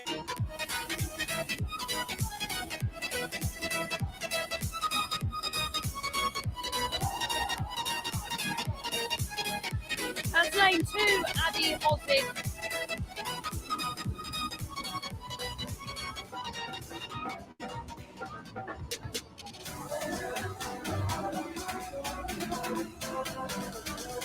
Lane 6, Tommy Yule just moved over to Douglas Hughes, lane 5. Seems really comfortable with that movement. Yeah, he is smashing them out.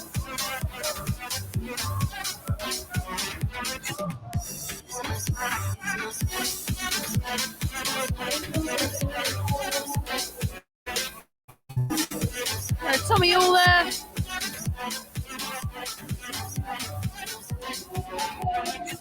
Looking at Douglas Hughes. These will be unbroken. There's some multiple athletes getting onto their ring muscle ups. that final set of 3 rounds. Athletes now move into that 5-minute window, really short window to try and achieve a RM4. Their clean and jerk. It's going to be a power clean swing. And most of the athletes we've spoken to today that were hoping to PB that of yesterday's competition and the part A of this workout have set that bar once it was picked up. 120s felt like 140s.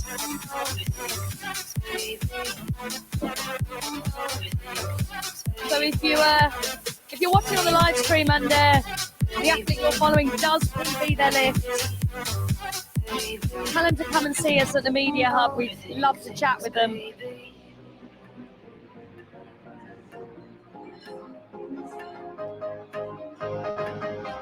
I believe that's Tommy Hugh. Good lift.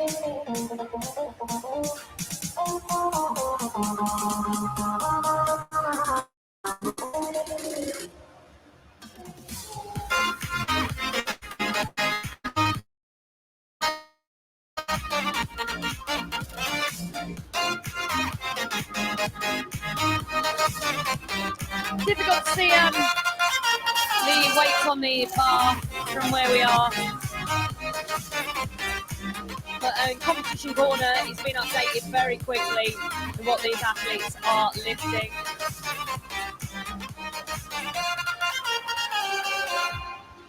Addy Hostic there. Push jerking that one. Big lift.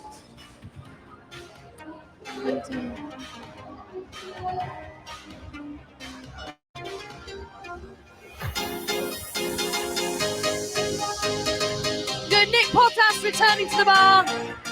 And good lift. Well done, Nick. Struggling with what looks like some sort of bicep injury. Corwin Thomas. Power cleaning that. Good, waiting for that down signal. Well done, Corwin. Good, Tommy. Not sure what's on the bar.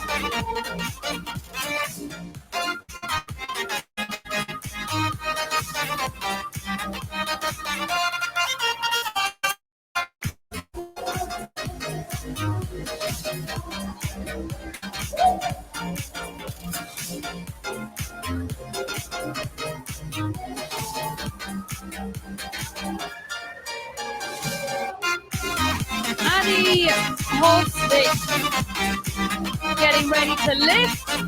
Oh, that was close.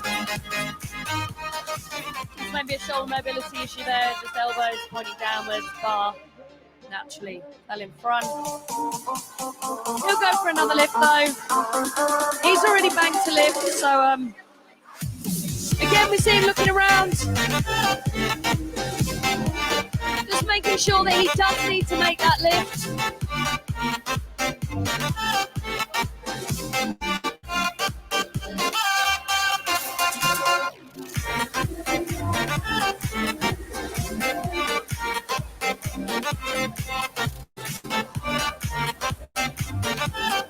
Dave Saunders there.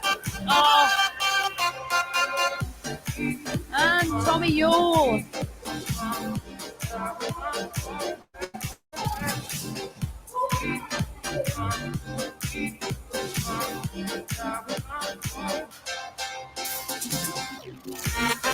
Well, that clean looked easy. Done it, well done.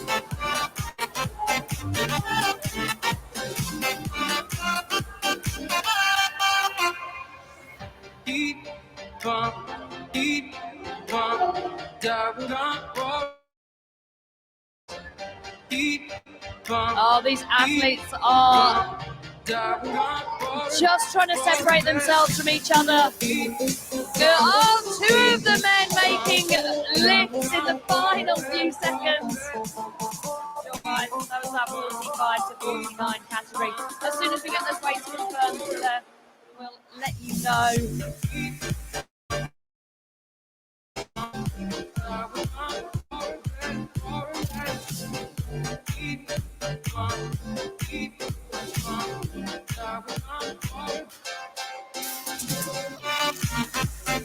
Change over to clubhouse. Should be going into mouse first today.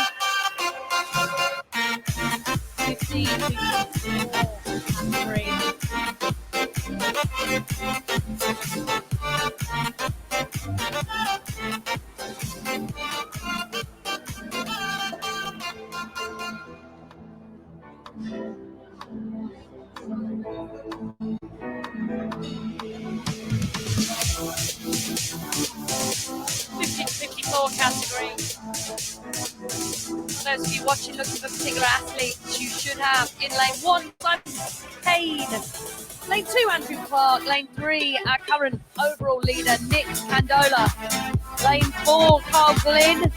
In lane 5, Spencer Mitchell. And in lane 6, Troy Smith. So this was the interesting group that had 2 athletes returning from last year's 45 to 49 category. And Nick Candola, who was the winner of that category last year, and Carl Glynn, who finished 5th in the 45 to 49-year-old category.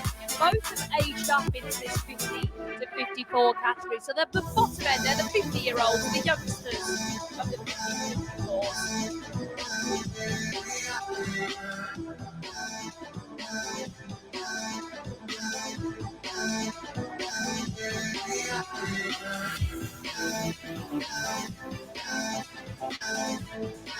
Apologies, guys. I think we are going to run with the female 54 category first. That is a small category, there's only 3 athletes.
Welcome back, guys.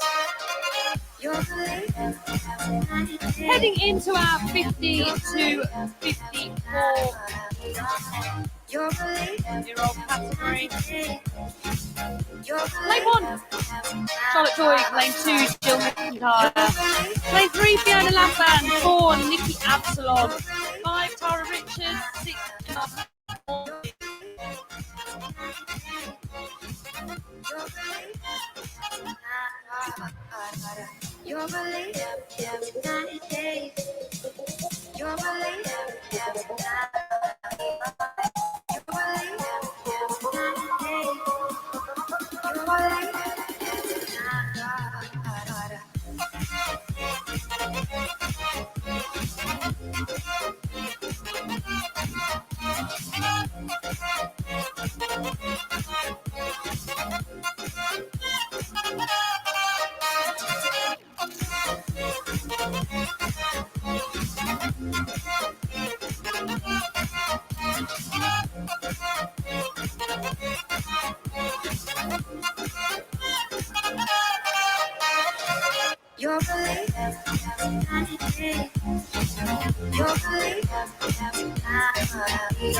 To 49-year-old females.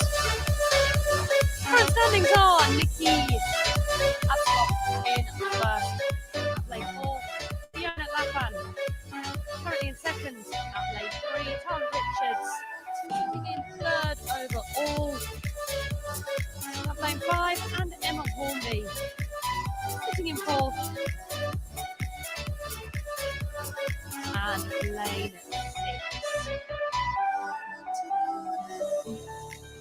And then we've also got our 55 to 59-year-old ladies out with these guys. So we've got Charlotte Doig and Jill McIntyre. So we've combined the 50 to 54 females with the 55 to 59 females. All athletes will be on the floor at the same time. Some slight workout variations around 55 to 59-year-olds. Instead of their ring muscle ups, they have strict chest bars.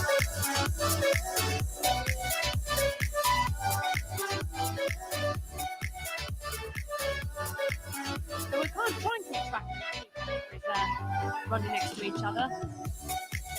Charlotte and Jill for the 59-year-old category will be in lanes 1 and 2, and at 45 to 49, at 50 to 54 will be in lanes 3 to lanes 6.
There we go, guys. We are back with our female 55 to 59 category, running alongside the females 50 to 54. So 50 to 59-year-olds are all out on the dance floor together.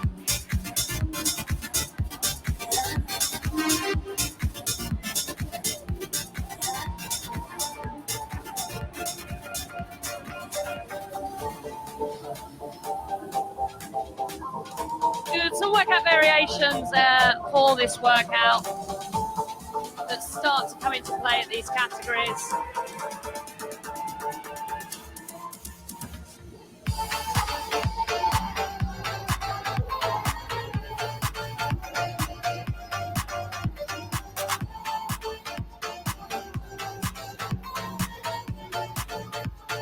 So for our 55 to 59-year-olds, so we're looking at Charlotte and Jill in lanes 1 and 2.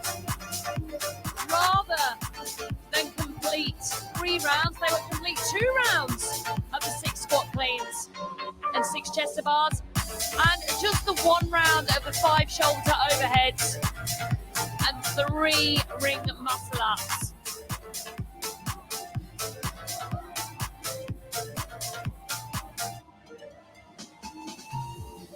Our 50 to 54 category. Exactly the same, no changes.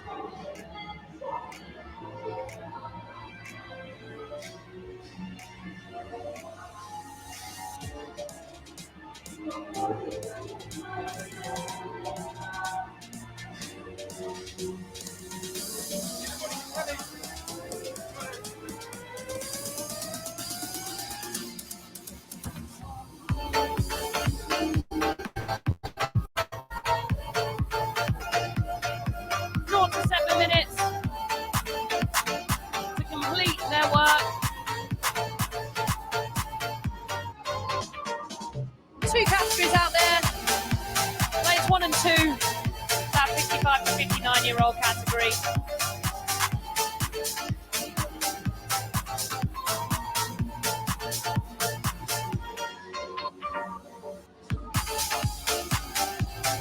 Good effort there.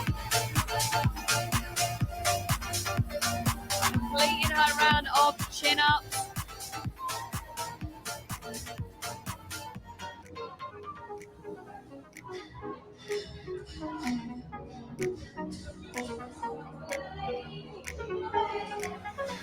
We're looking at Jill McIntyre there.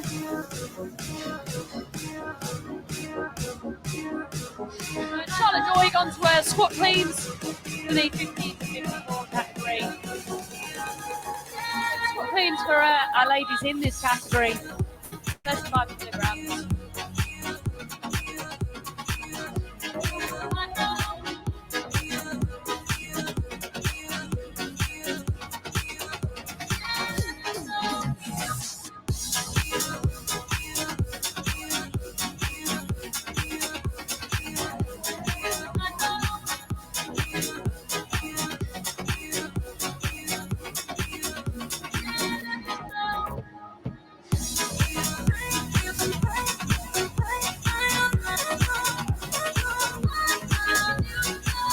That's Fiona Laffan. Singles on their squat cleans.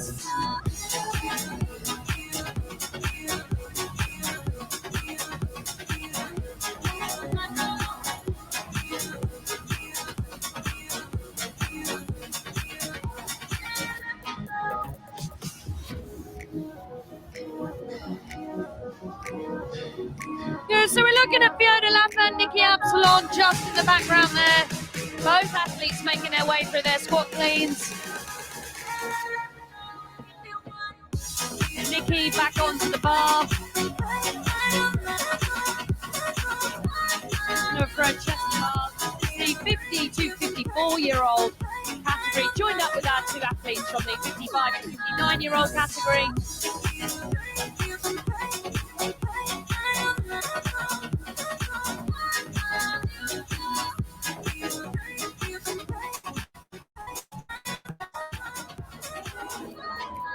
So Emma Hornby just on the end in lane 1 there in the orange top, also on her squat cleans, and the athlete we're currently looking at making her way through the shoulder to overheads.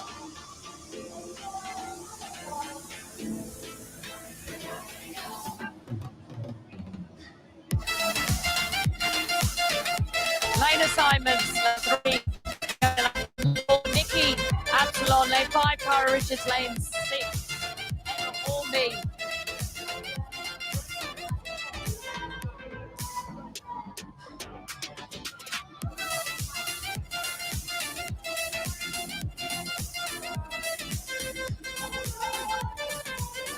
One minute remaining. Still those athletes enter their 5-minute window to make their max attempt. Clean and jerk. Athletes can have as many tries as they want in that 5-minute window.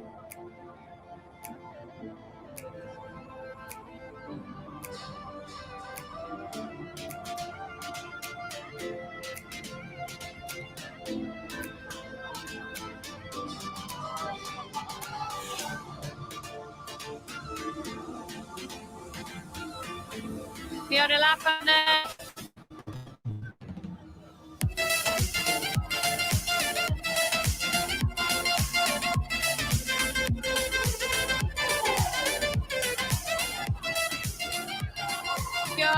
well done. She's gonna hold up, I think.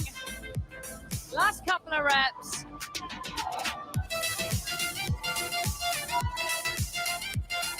And that is time for part A.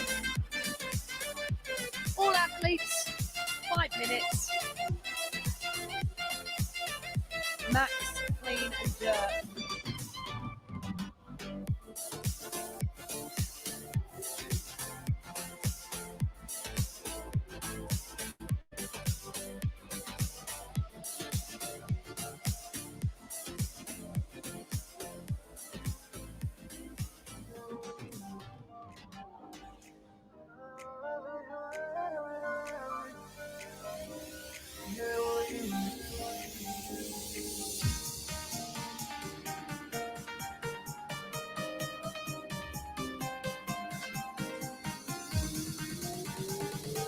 Charlotte Doider securing her first lift. And Jill McIntyre in the lane next to her.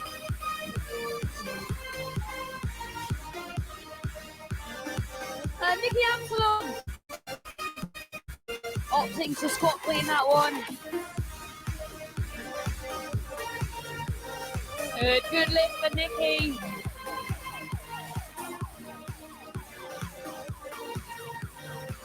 I think that's Tara. Wow. Push press that. Fiona, good lift. And Emma in lane 1. Also banking that first lift. Back to our 55 to 59-year-old Charlotte. Making that clean.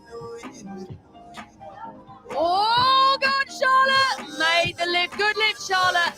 And also Jill making her lift. Jill looking like she had... Difficult to say. As soon as these athletes' weights start coming through, we will update you.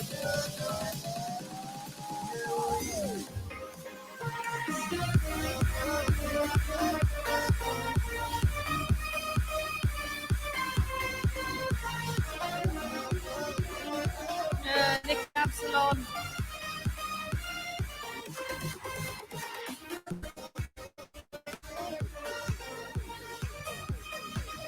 Waiting for that good lift sign.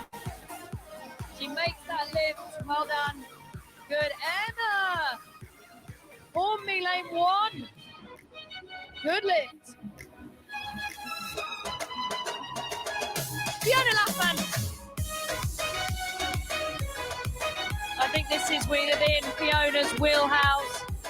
She's having a great time out there.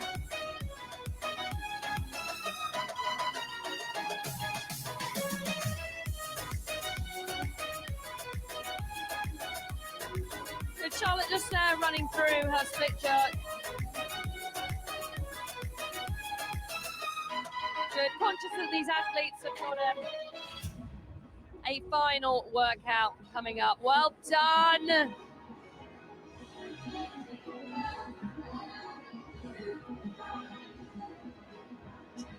I believe the announcer just called that a 62.5 kilograms. Charlotte, ready to go. Not sure what's in the bar. Taking her time. Control that dip. Don't know if a judge is going to let her do that. No, judge is there. No rep that. Reset to the floor.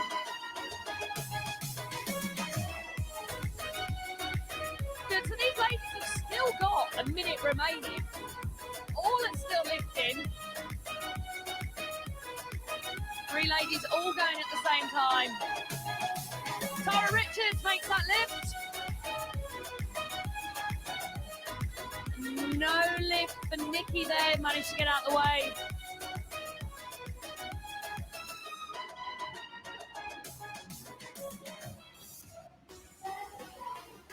Good, Fiona Laffan getting ready.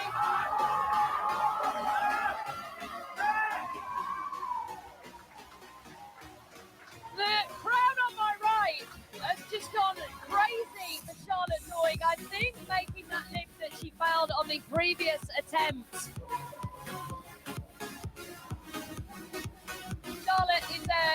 You can't see her, but she's on my right. She's absolutely beaming. She must be super pleased with herself, hoping that was a PB for Charlotte. Well done, ladies. Our 50 to 55-year-olds and 55 to 59-year-olds all out on the dance floor at the same time. Good job, ladies. As soon as we get some of those weights that are on the bar, I'll update you guys on the live stream. I don't want to second guess what's on the bar and have it incorrect. Competition Corner is updating super quickly, scoring are just in front of us. So if you are following your athletes and you're going, what did they lift? Please go and have a quick look on Competition Corner. It will be up within the next 10 minutes. Easy. Scoring in front of me is nodding the head like 10 minutes. I'll do it in 3. I think this has been a really long session. Part A and Part B are all categories. Coming to an end as we move into our back end of our Masters categories.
Welcome, Charlotte Doig, to the live stream.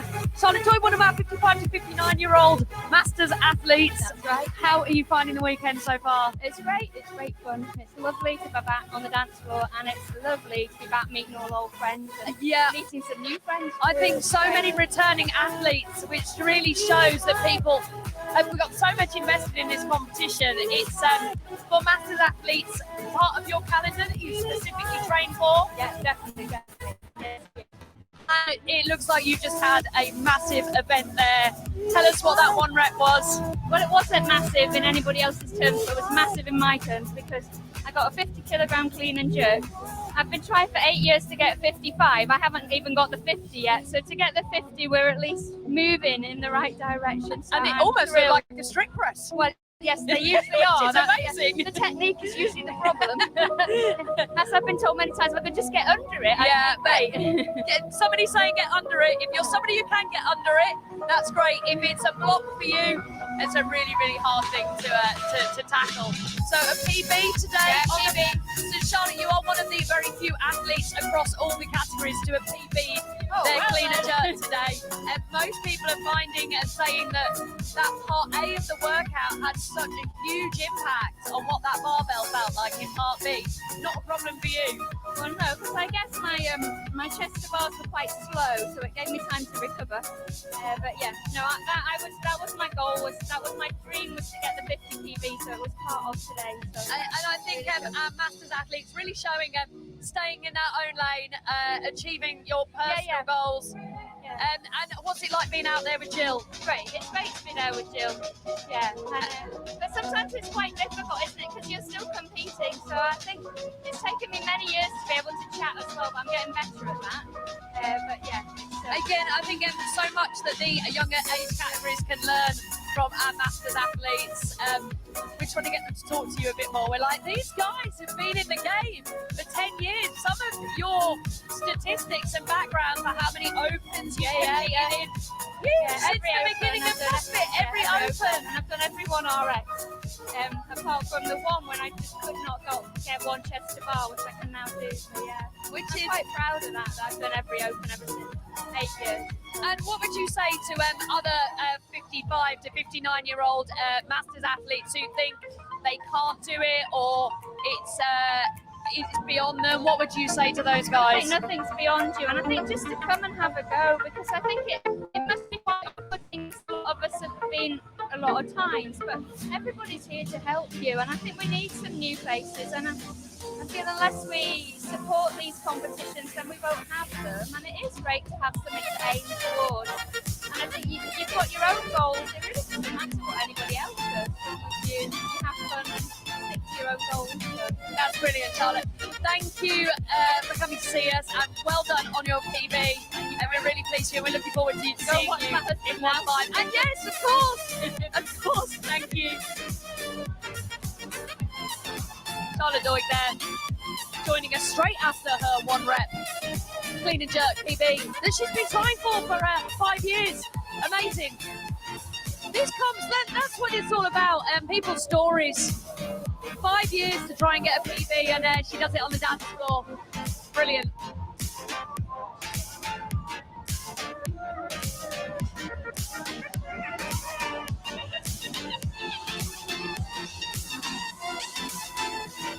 Just while we were chatting to Charlotte, we have the 55 to 59-year-old males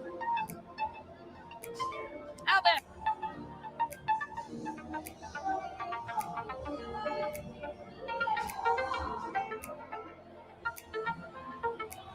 Charlotte's husband competing in this category.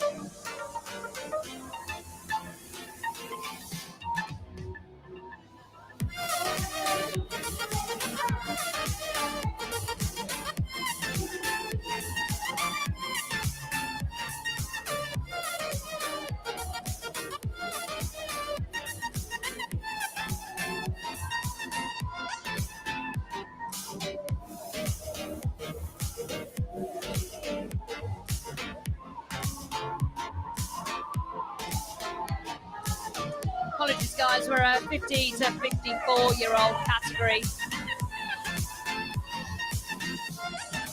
Simon Kane, lane 1. Patrick Clark in lane 2. Our current leader out of CrossFit Rayleigh, Nick Candola. Lane 3, Carl Glynn. Lane 4. Lane 5 is Spencer Mitchell. Lane 6, Troy Smith. These are our 2 athletes that returned from last year, Carl Glynn and Nick Candola. Nick Candola's last year's 45 to 49-year-old winner, aged up alongside his fellow competitor, Carl Glynn.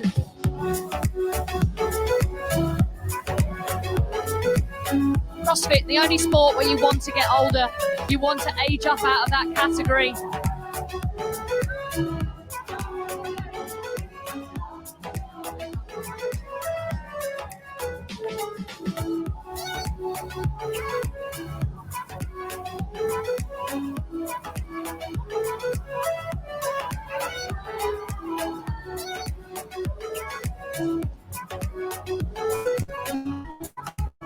Nick Candola on the screen and currently trying for that ring muscle up. Having a little walk away from the ring. Psychological reset.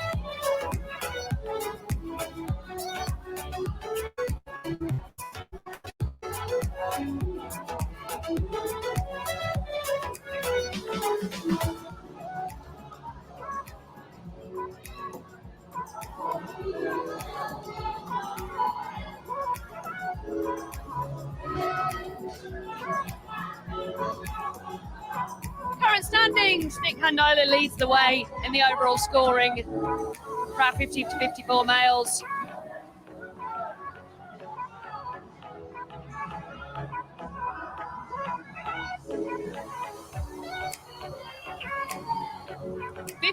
Seconds remaining.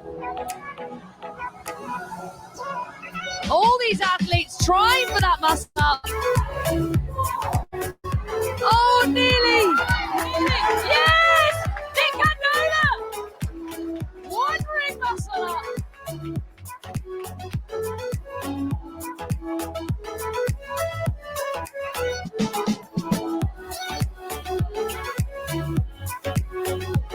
Not sure whether that rep was credited.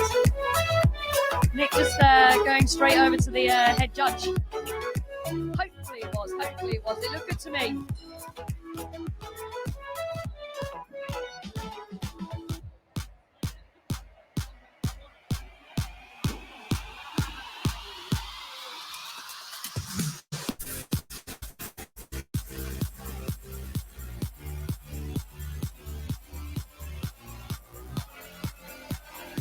Nick Handola will extend his lead in the 50 to 54-year-old male category, achieving that one ring muscle up.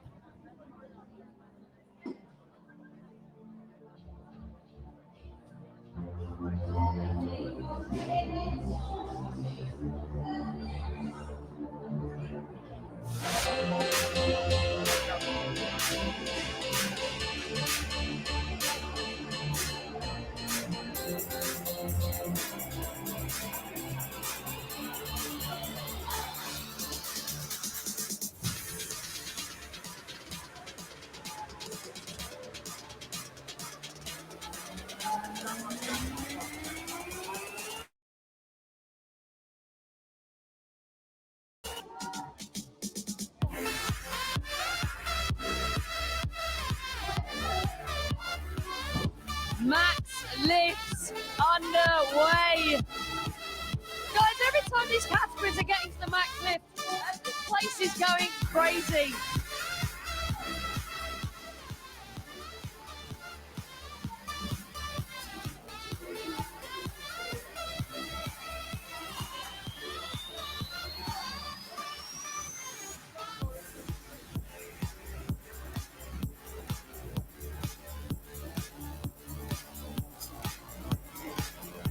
Nick Handola. Good lift.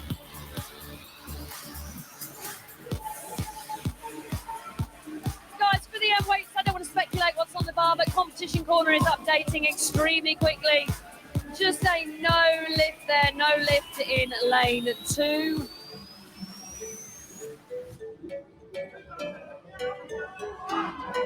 Simon Kane.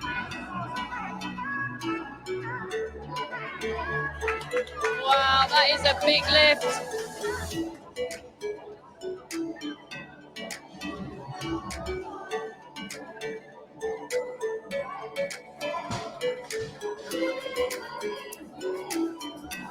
Two minutes.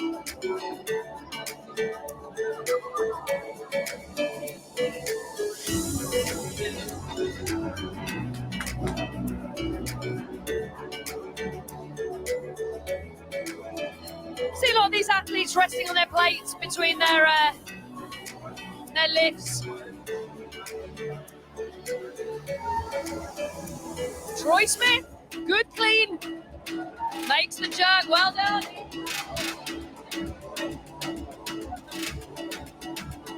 Good, Nick Handola approaching his bar, lane 3, our overall leader. Just taking a look around, I'm guessing he's thinking, do I need to do this lift? Just behind him, Andy Clark. Good clean.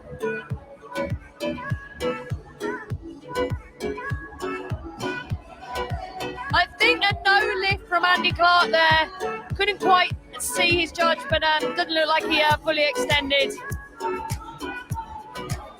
Good, yeah, I think Nick Handola was thinking about it. No, he's going for it.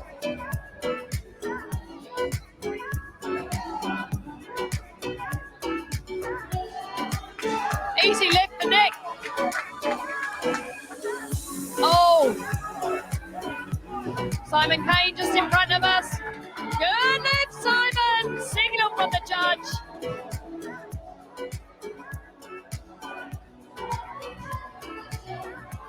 And at the back there, I think that was Troy Smith making his jerk. Here we go. Good lift. Good, that's it for 50 to 54-year-old males.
I believe it's going to be our 50 to 54-year-old females going alongside our males 60 to 64.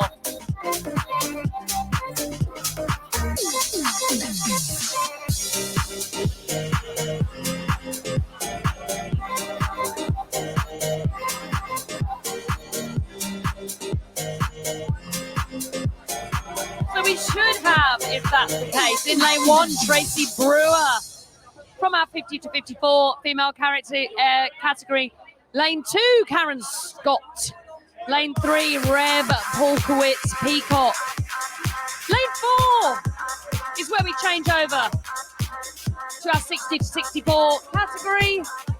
Del Kime, lane 4. Lane 5, Jerry Domansky. And lane 6, Peter Edwards.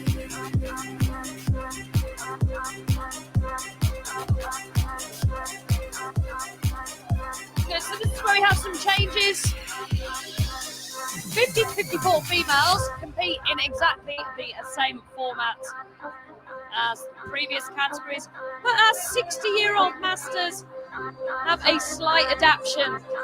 60-year-olds will replace the ring muscle-ups with strict chest to bars, and they will complete the 2 rounds of squat cleans, not 3, into their 6 chest to bars, and their 1 round will be 5 shoulder to overheads and 5 strict chest to bars.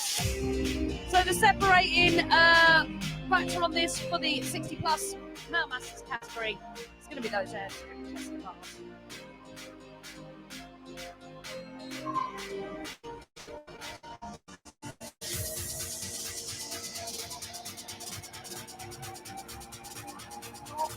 So descending ladder for these guys, 3 rounds, 2 rounds, 1 round.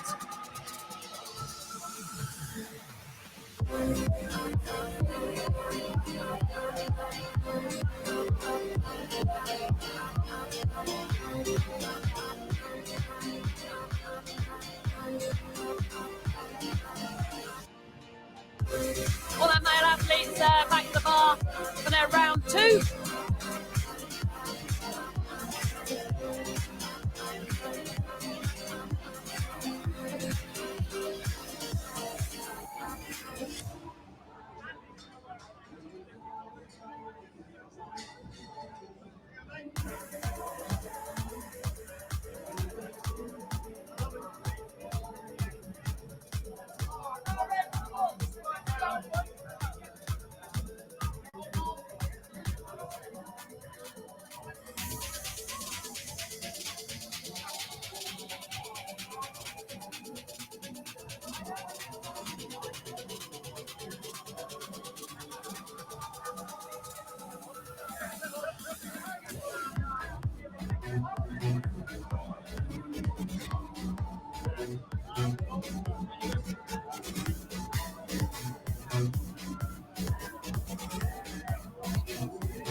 60 to 64-year-old male category, bottom left corner, 50 to 54-year-olds.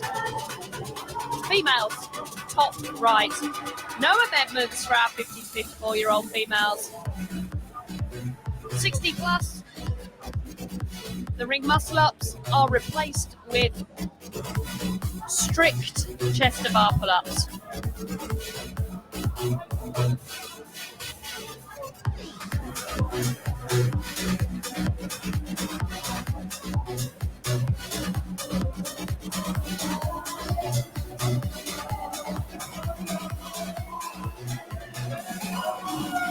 Level 1 and 2, we can see there Tracy Brewer and Karen Scott. Bottom left, our 60 to 64-year-old males making their way through their squat cleans. 2 rounds of the squat cleans for the 60 plus categories. They are working on a descending ladder. 3 rounds to begin, 2 rounds, and then finishing with that final round of 5 shoulder to overheads and 5 strict chest to bar pull-ups.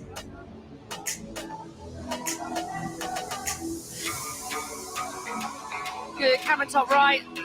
3 ladies working their way through their squat cleans, opting for singles. As we've come into these later categories, we've seen the singles been a better bet. Hopefully they've taken some advice from the categories before them, who have all said that the impact of Part A had a dramatic influence in what they could lift.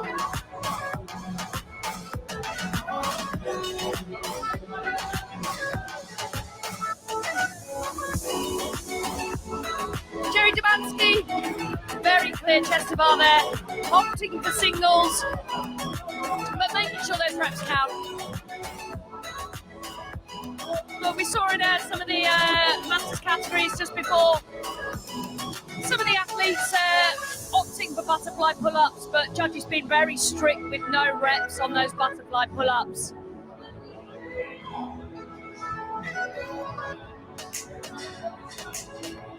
Good, Jerry's made his way through those singles.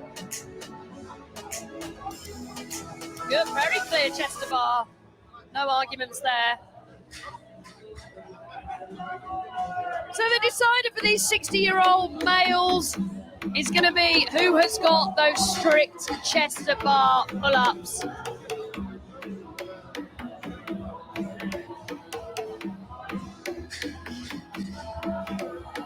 We're seeing lane 3 there. Lane 3, Reb, Polkowicz, Peacock. Onto her second round of those squat cleans.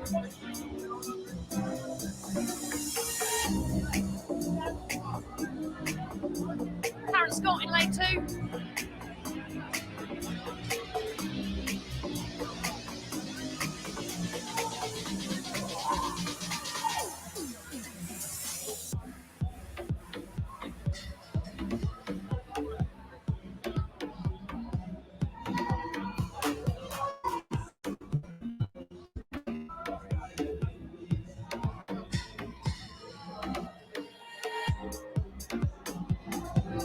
So those of you guys tuning in now, you are looking at 2 different categories running at the same time.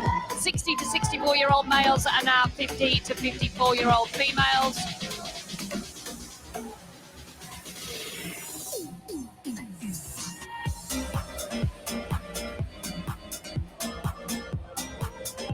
To 54-year-old females, no difference on the workout. Performed as you've seen all the previous heats perform.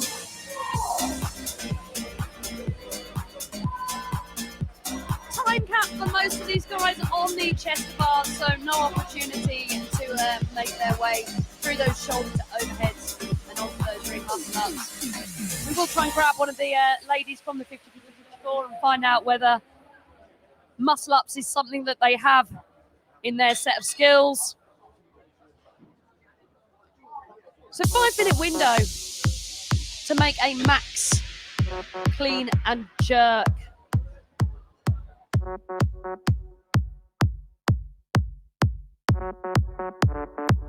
Some of the numbers these athletes have been putting up in the Masters categories, extremely impressive. And if you caught us earlier, we spoke to Charlotte Doig, been trying 5 years for a personal goal, getting over 50 kilograms, and she made that lift today after 5 years. Which is great. Really good for Charlotte. Great to see her Masters athletes PBing. So 5 years she had spent trying to get past that 50 kilogram mark, and she practically strict pressed it as well. So well done, Charlotte. Jason is back in from being out on the floor for the last 2 days. How you feeling, Jason? Yeah, getting my steps in. This is almost like an athlete interview for the amount of work that he's done over the last 48 hours. But I don't know how. I was going to mess around with, but I don't want to mess up Sam's setup here. So there's lots of technology in front of us, of which Jason will know a lot more of what any of this does. I'm scared to touch anything. It's been interesting to see them hitting some very big numbers, considering like what they've just gone through. And I've seen throughout the heats a lot of people surprising themselves with what they were able to put up after the fatigue that they've had going through the deadlift cleans, and in this case they didn't get to the shoulder to overhead, but And a lot of these Masters athletes saying the impact of that run yesterday has been huge for them, that their hamstrings and posterior chain is not in a good place. I think that's that's where you start to see the difference between the young lads that recover within 10 minutes after the event is over, and some of the master categories as we get to the top end that just need a little bit more time to recover from what Emma and Mandy Dean have been putting them through this weekend. So when we spoke to Emma yesterday for Mandy, but you guys who caught it, Mandy was explaining that the programming they put in for this event is very reflective of what is appropriate for RX athletes at that games level.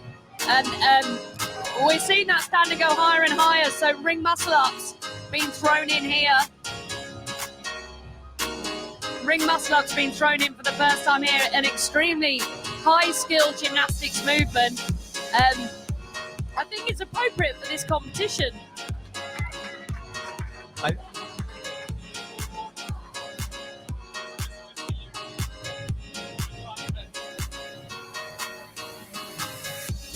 think the Teens and Masters competition is quite unique in that it's also a learning experience for a lot of these athletes. A lot of the Masters come in having not done CrossFit necessarily that long. And obviously the teens, for many of them, it's going to be their first competitions. But it's interesting to see the lessons they're learning beyond simply how to clean and jerk, for example. But in this event in particular, we've seen people waiting at the bar to see if people are going to get off the rings, to see if they need to do more work, because the rest that they can get not having to do extra reps is obviously going to be good for them when then they go into trying to hit a 1 rep max. So it's been interesting to see sort of the lessons that the younger athletes are learning, and actually then to contrast that with the Masters that have that bit more experience and have been, particularly when choosing their weights, have been a bit more smart at looking around the field and maybe seeing how a kilo or two more could help them out. A sneaky 1.25 kilogram plate slipped behind the 10 and 15 kilograms. Lots of massive athletes sitting, waiting on the bars. Younger athletes prowling around, wasting energy, ready to go.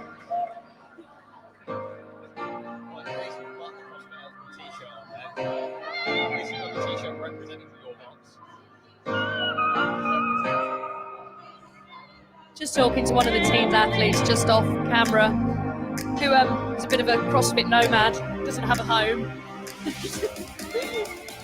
Which is the same for a lot of our teams and Masters athletes. Many of them are training at home or training in the corner of boxes Some great boxes really supporting Tina Masters athletes who are perhaps on their own programme that just need a bit of space around class time to get in their training. Right. I believe now Mr. LaRoche will be making his way back to the back office here, and I'm going to go back onto the field and point a camera at some athletes. So I'll leave you Thanks, Jace. and the good people at home in peace. Nearly there, Jace. Two more heats.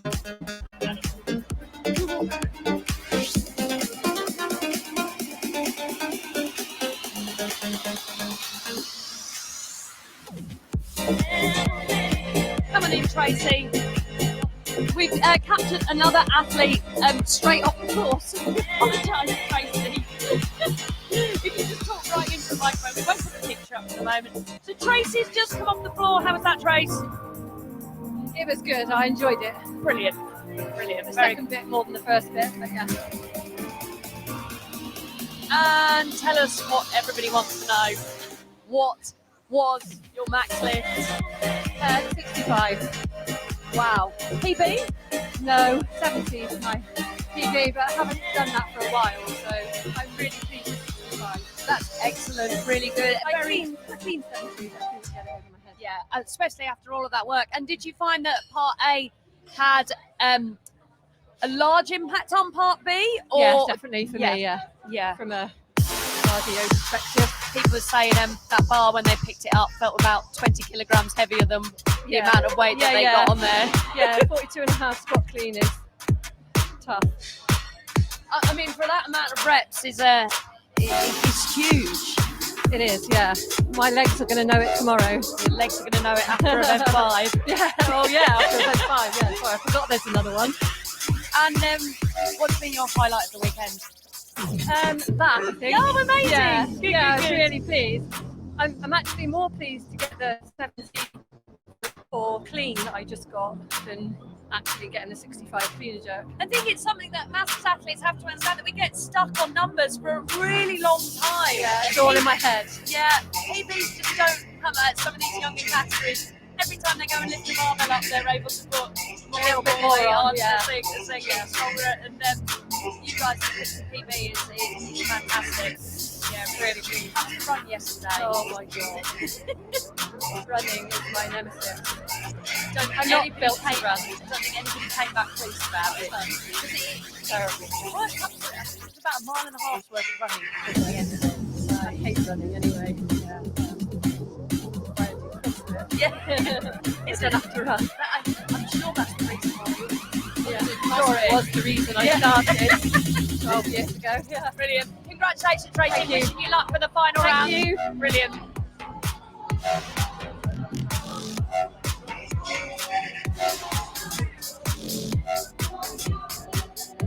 Tracy Brewer there, straight off the dance floor.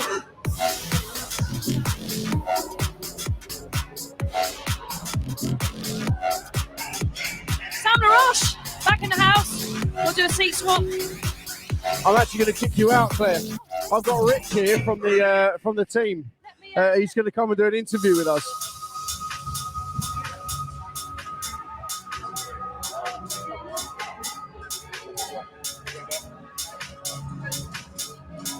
I would say we'll get him in the hot seat, but I don't think it is the hot seat. It's more the wet seat, isn't it?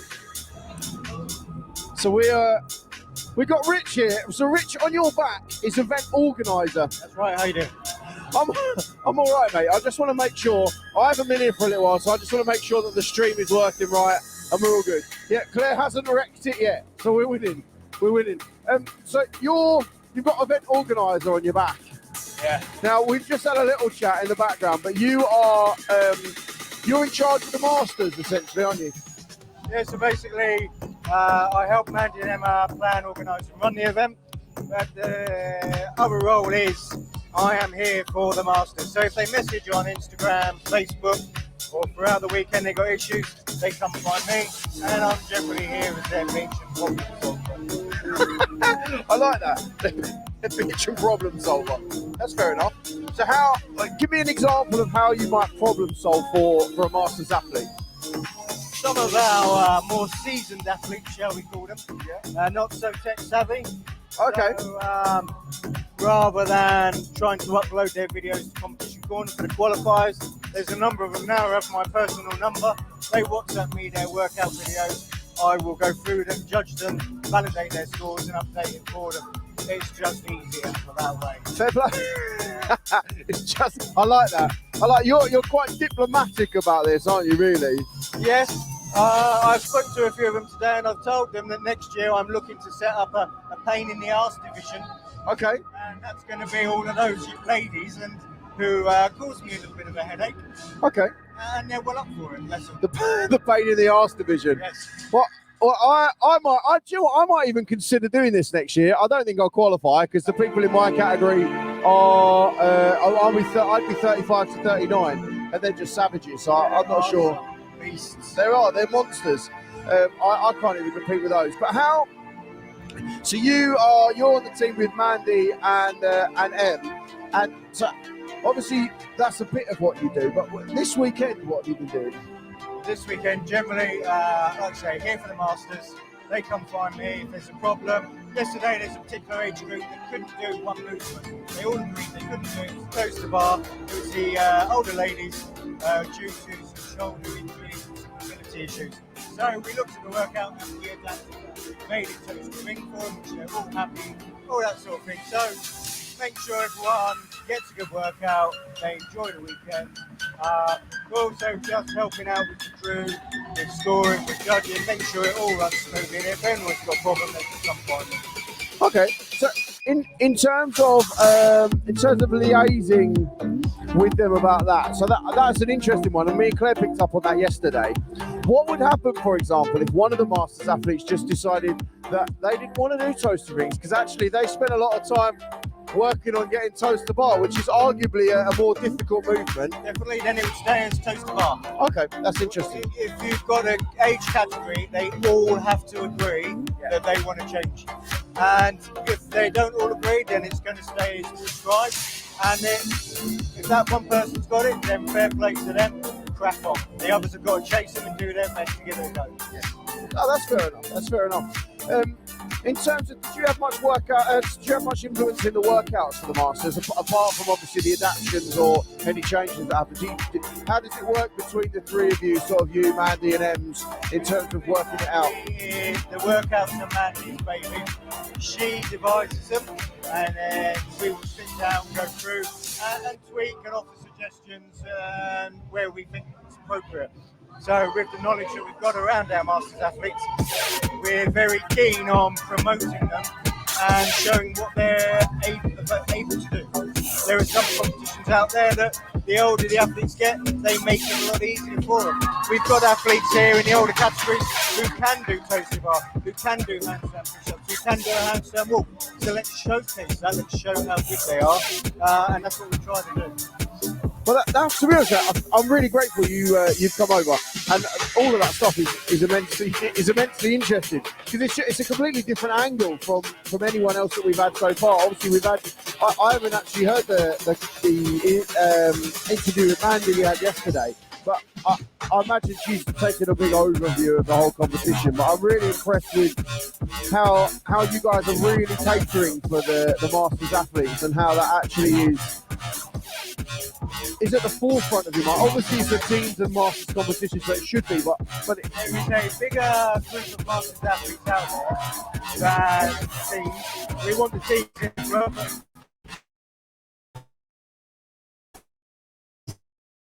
I know how bloody hard it is, I know how hard they work, but a lot of comps out there, you're looking at your general population, you're looking at your 18s to 30s, you're looking at those groups.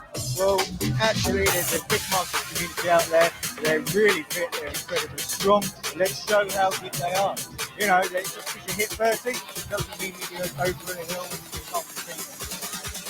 Well, that's pleasing to hear. I'll be honest. Having hit 30 pretty hard, and now I'm racing my way to 40. How? So when you're not here, so I don't know anything about you at all, Rich. Everyone else would know about you from home. But what do you do when you're not here? I'm a police officer. Are you? Oh, lovely. I think I did know that actually, because we were talking about where I'm going tomorrow. The police competition. Yeah, the Police Sports UK. So, is there a reason you're not competing tomorrow and Tuesday? Yeah, a little bit old, too many injuries. I'll bring that up when I'm there. Yeah, well, that's fair enough. So, do you work locally we're in Southampton now? Is this your? You're in Suffolk. Okay. And what am I allowed to ask? What rank you are? You don't need to know it. No, I guess you don't like to promote that stuff. Police officers don't tend to promote what they are. Or, yeah, no, well, that's absolutely fine. My granddad was a police. In fact, my whole family on my granddad's side are police officers. So they're good guys. You seem like one of the good guys. Well, hopefully. Treat everyone with respect, treat people how you want to be treated, and then you can't go too far wrong, can you? Absolutely. Well, Rich, thank you so much for coming on, and it was wicked to have you on. Cheers, mate. Cheers, mate. Thanks for what you do. Let's go.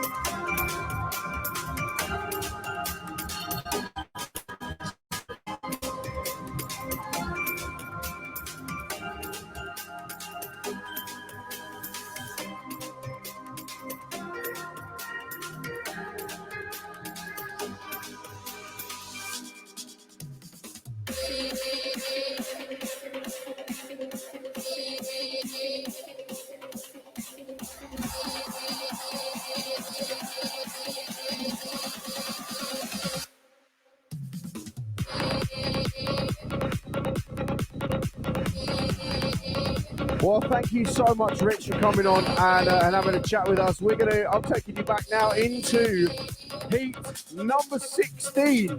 How have we had that many heats today? We're in heat number 16. In lane 1, Stephen Tedeschi. In 2, Mick Nolan. In 3, David Doig. In 4, Andy Byron. And in 5, Philip Mitchell. The one and only Phil Mitchell. In the bottom left of your screen at the moment, you can see David Doig putting in a shift.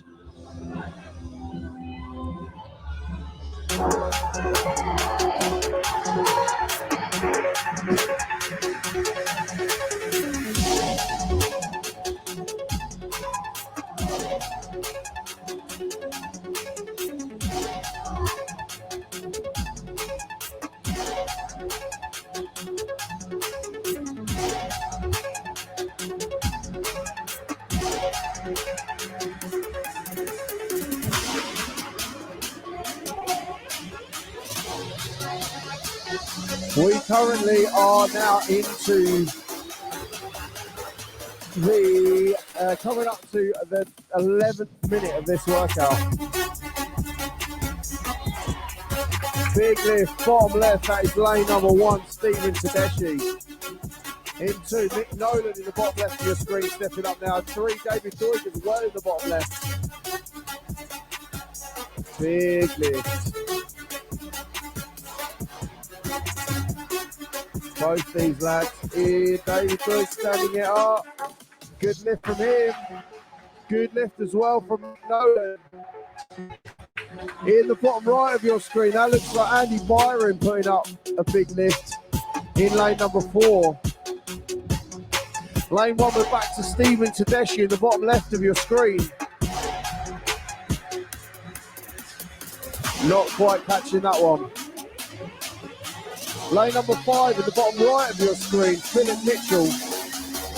Pumping it overhead. What a lift. Great job from this lad.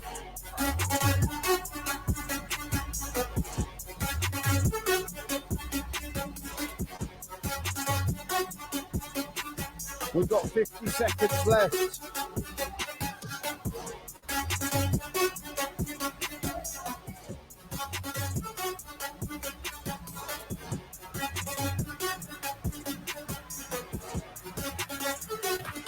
James Paddock, come on, Tim Zaki.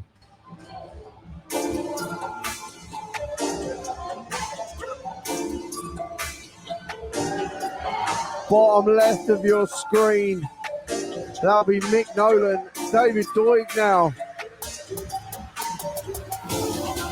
Bottom right of your screen, huge lift from Philip Mitchell in lane 5. Last lift. Lane 1, Stephen Tedeschi. Last doors in this heat. Brilliant job. What a great job from these guys.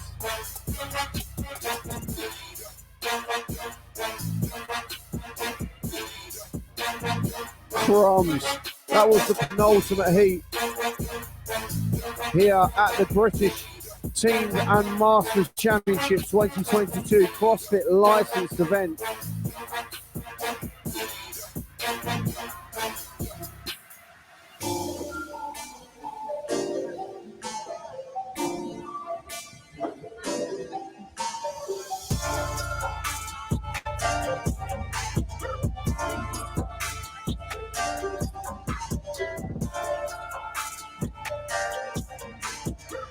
We are just setting up now for heat number 17. That is our 60 to 64-year-old females.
We are just getting this heat number 17 set up now. In lane 1, Lorraine Crawford. In 2, Kate Burles. In 3, Kathy Upton. And in 4, Karen Rawlings Anderson. Currently on the top of the leaderboard, it's joint first between Kate Burles and Kathy Upton. Kate Burles taking a 1-2 in WODS 1 and 2, and Kathy Upton taking a second and first, hence the joint first place. In third place, along with them, Lorraine Crawford. She's got 180 points, and Karen Rawlings Anderson has got 170. Kate Burles and Kathy Upton, though, both sitting on 195 points. We are just getting the competition floor reset. And we will go again for the last heat of workout number 3.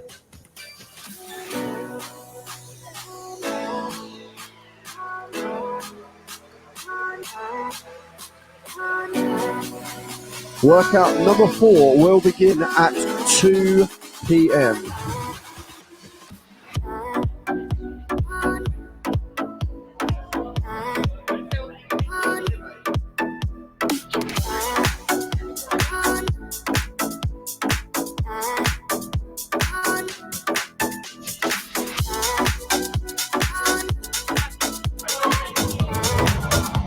We are out into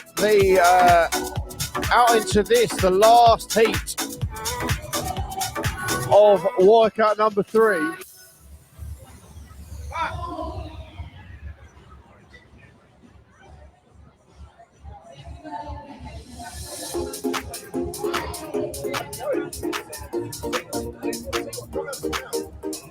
Whilst we go for the 60 to 64-year-old females, I've got the one and only Matt Tyler. I say the one and only, I don't know if there are others. There might be others, but Matt's here with us. Matt, you are in the 30 to 34 male category, which means you are younger than me, which means you're not quite as cool as me, obviously. Fake masters, mate. Fake masters. Fake masters. This is like fake news. Yeah, basically. Love that, love that. So you are currently sitting 10 points ahead of everybody else in the field in first place. You took a first, a fourth, a second, and a first. How are you feeling about that? Yeah, like good. Like, How am I feeling about it? Yeah, okay, cheers, mate. Bye. Good. Like, to be honest, out of all of that, my proudest part is although I've got 2 wins out of it. Workout part A, workout 3, the ring muscle up one. Like, I'm a big lad. Ring muscle ups are not a strength of mine.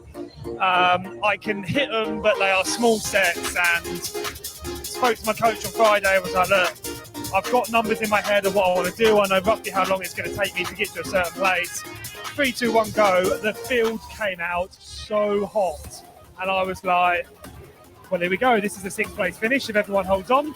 And I just stuck to my pace. I was the last one to get to the rings. Did my 3 and my 2, which I agreed. Did my shoulder to overhead, turned around, and I was in second. And it was like just watching everyone failing there in muscle ups. Hit a set of 4, and the workout was over. And it was like, oh well. And I looked back and I saw that I'd come second, and it was just like, I cannot believe I finished second now, especially with the quality of the field. I was like, it is a really, really tight competition, isn't it, this weekend with the 30 to 34-year-olds? Because it's still quite a competitive. Sorry, I'm just going to get the stream back up. It's quite a competitive category still, because realistically, you're not actually hit a Masters category yet in a CrossFit sense. Yeah.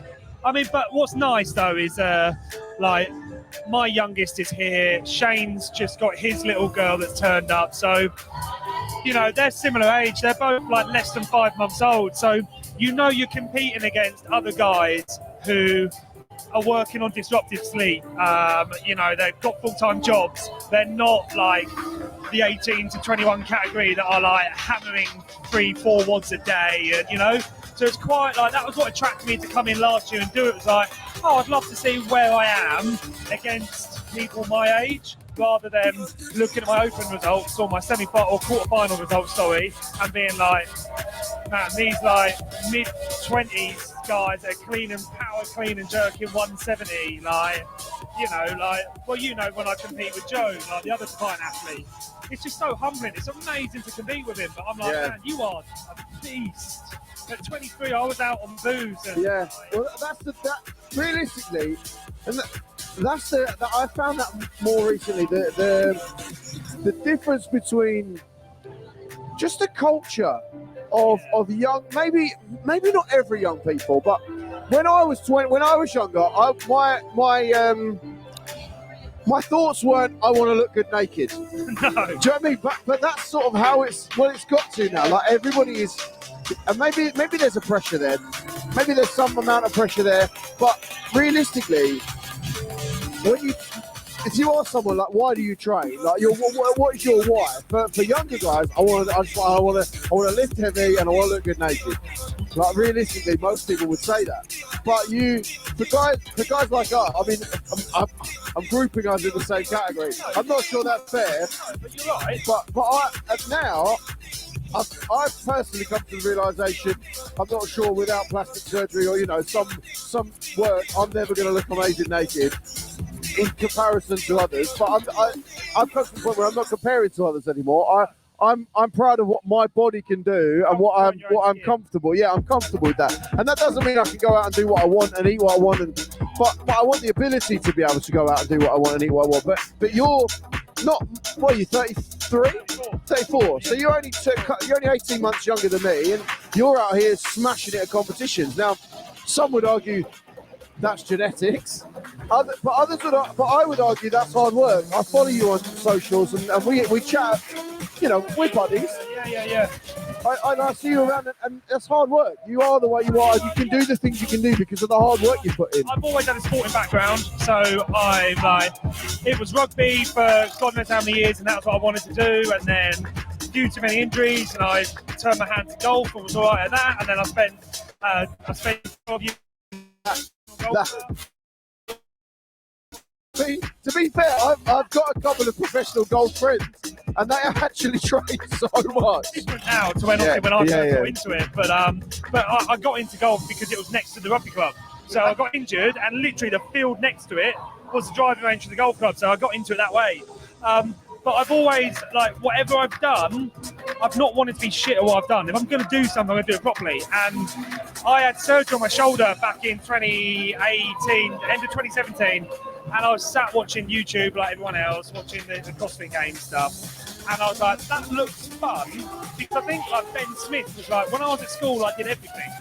And that's almost crossed over to being handy at like CrossFit because I did it. That's exactly the same as me. I did hockey, which I never played outside of school. I did hockey, I did basketball, cricket, like lacrosse. I did everything possible, and I loved it all. And then as you get older, you're like, well, what are you gonna do? And I'm like, oh, and that's how I ended up going into golf. And I didn't love golf. I was just all right here. And then as I got back into playing rugby because I just was falling out of golf and went on to this. And I love it. Like, I love the idea of competing in this. And as a byproduct, if you want to compete, you can't half-arse it. You can't half-arse it and think you're going to go and do well. So I don't want to turn up here against, like you've said, this stacked field of good lads. I don't want to turn up against here and half-arse it. It's cost me like X entry fee, X petrol, X time away from the kids. Like, I'm going to come and do it. I want to try and do it properly. And if I don't win, that is not a problem, as long as I know I've given my best effort. Yeah, I think that's the difference, which I can tell you now, at 18 to 21, absolutely would not have happened. Like, I would not, 18 to 21, I'm doing what I'm meant to be doing. If I'm not winning, like, comps, I'm kicking off because, like it's emotionally would have been far too immature to deal with. Like, I'm like setting the light to the gym, like that type of action. Well, that's an interesting thing. So I had a chat with Bertie earlier on here, and we were talking, and I said that to him. I said, look, Bertie, you know, you're going to need some help to win. You're going to need some help from some of these lads because he's in second place behind Kian, and so he basically needs to beat Kian and hope that someone else comes in between, someone helps him out. And he was like, mate, I'm not here to win. I'm here to do my best. I was like, wow, you're 19 years old. Oh, man, it is, and that's why, you know. And fortunately, guys that are not 18, 19, 20, 21 now have dudes like you to look up to as an athlete, and other athletes. You know, there's an athlete in the 35 to 39, Tinners. Everyone calls him Tinners. Andrew Watson. And he's a good lad as well. From what I hear, I haven't actually met him yet, but everyone's telling me how much of a great lad he is. But these young lads have decent lads like you to look up to. To be honest, my Instagram, everything I do online is based around trying to build a community to get me in contact with like the Divine Co and meet people like Nicole and come and train. Like, that was always my goal. Like, surround yourself with people that you want to be like and try and build. And I am 100% aware there is an expectation. Like, I do not look at myself as a role model for people, but I'm fully aware from the lovely messages and I'm meeting people here that some people may look at me like that. So I would be mortified being out on that competition floor, throwing my toys out the pram, looking like a prick. Like, I would be mortified. And I speak to Kian a fair bit online. First time I met him today, but like, again, just through social media, just chatting, the kid's an absolute beast, and it's so humbling to talk to someone. But for me, I'm still like, mate, you're like 18. Like, why are you not out, like, boozing, and why are you not? And he's like, I don't drink. You know, that's the funniest thing. So Kian trains at the same gym as me, and I know his coach is one of my. He's my coach as well, but we're good friends. And we had a Christmas party planned, but we cancelled it. So we ended up having it in April this year. And Kian came to the Christmas party. I've never seen Kian out before in my life. Everyone's turning up in their, you know, all smartly dressed in that. Kian turns up in a tracksuit bottoms and a t-shirt. And we're like, yeah, and everybody there is trying to get this lad drunk. He's like, I don't drink. And I went like, seriously though, Kian, like, why don't you drink? He's like, well, because I value my performance, and I know that if I put this in my body, I'm not going to perform as well as I would normally. And I'm like, you are clearly driven to be really good at something, and maybe that's not CrossFit, and maybe that, you know, and even he'd say that, like, his plan, and I know we've talked to him before, his plan is to get you know, he made quarterfinals this year. He wants to make semi-finals, and then he's planning love to go to the game. But he knows that that's just not the best thing sometimes. You know, he's decided, you know, I'm going to do this for now. I'm not going to drink. I'm not going to put things in my body that I don't know, you know, are that good. And realistically, he's surrounded himself with really good people that want him to do well, you know? 100%. And that, I guess that's why he's reaching out to you. I know you're a good bloke. Like, Well, subject to opinion. I'm not sure your landscape gardener would say so, but that's a story for another day. I had a little flick back through the yesterday's footage. I've got to, now like where the 18 to 21 year olds are out there eating their Haribo and Big Macs, I've got to go and have my third massage of the weekend to try and ease myself up, ready for the last workout. Well, this is someone who I've met. I met you when you were tiny, sweetheart. Hello. This is Mini Ty. This is Holly. Holly. Hello, Holly. I'm Big Sam. You want to say hi to Dada? Yeah. This is Holly. She's the next big thing in the CrossFit scene. But she's probably learned to swim first and gymnastics and Olympic weightlifting. You're very sweet, aren't you? Do you want to wave to everyone out there on the stream? Yeah, you're waving. Say hi, Holly. Well, Matt's other half has just come over because I imagine she wants a break. Is that right? No, I've got a massage. Oh, you've got a massage book. Sorry. Third massage of the weekend. Oh, there we go. Oh, lovely. Well, Holly, are you going to go with Daddy for a massage? Yeah? Good girl. Have lots of fun. Well, Matt, thank you so much for coming on. It's been lovely. Well, that has made my weekend if nobody else is. I'm 100% all about cuddles with babies. No, he's all right. He's been out. Oh, maybe not. Maybe not. Claire's back, everyone. In the wet seat. The wet seat. This really is quite soggy. Well, we are now about to go for a break for about 25 minutes. And we're going to jump over to another channel for WOD number 4, the last workout of the day. We are waiting in eager anticipation for this workout. It is flat out. It is a banger. 30 and 20 cal row, 9 burpee box jump overs, 30 and 20 cal bike erg, and 9 burpee box jump overs. 5-minute time cap, straight out sprint. We'll go through, when we jump over to the next stream, we'll go through all the leaderboards. We'll go through everything there. So we've just had well, you've been with Matt co-presenting. Oh wait, Matt, I love it. I've been doing the circuit outside. There is lots and lots of chatter about this person needs to be in between this person and that person needs to be in that person. We were just talking about that. Guys, this is a 3, 2, 1, go. Don't worry about this person, that person. They can't help you. They might think they can help you, but don't think you can help yourself. Absolutely. And think about your workout, guys. If anybody's listening, if any athletes are listening, think about things like what you are going to set your dampener on for your bike erg. Are you going to stand up and smash some calories through? Your legs are going to hurt anyway. Okay? Don't worry about who's going to finish between you. My damper, and this is straight up, my damper will be on 3 for this workout because there is 0 advantage. You got 30 calories is too many calories to be doing on 10. 100%. Ordinarily, if I was doing 10 to 20 calories, I'd be straight up on 10. 30 calories is just a little bit too far for me, but maybe these guys will come out and smash it. Row, you can't really row any faster than what you can row. Nope. That's that. Burpee box jump overs is what it is.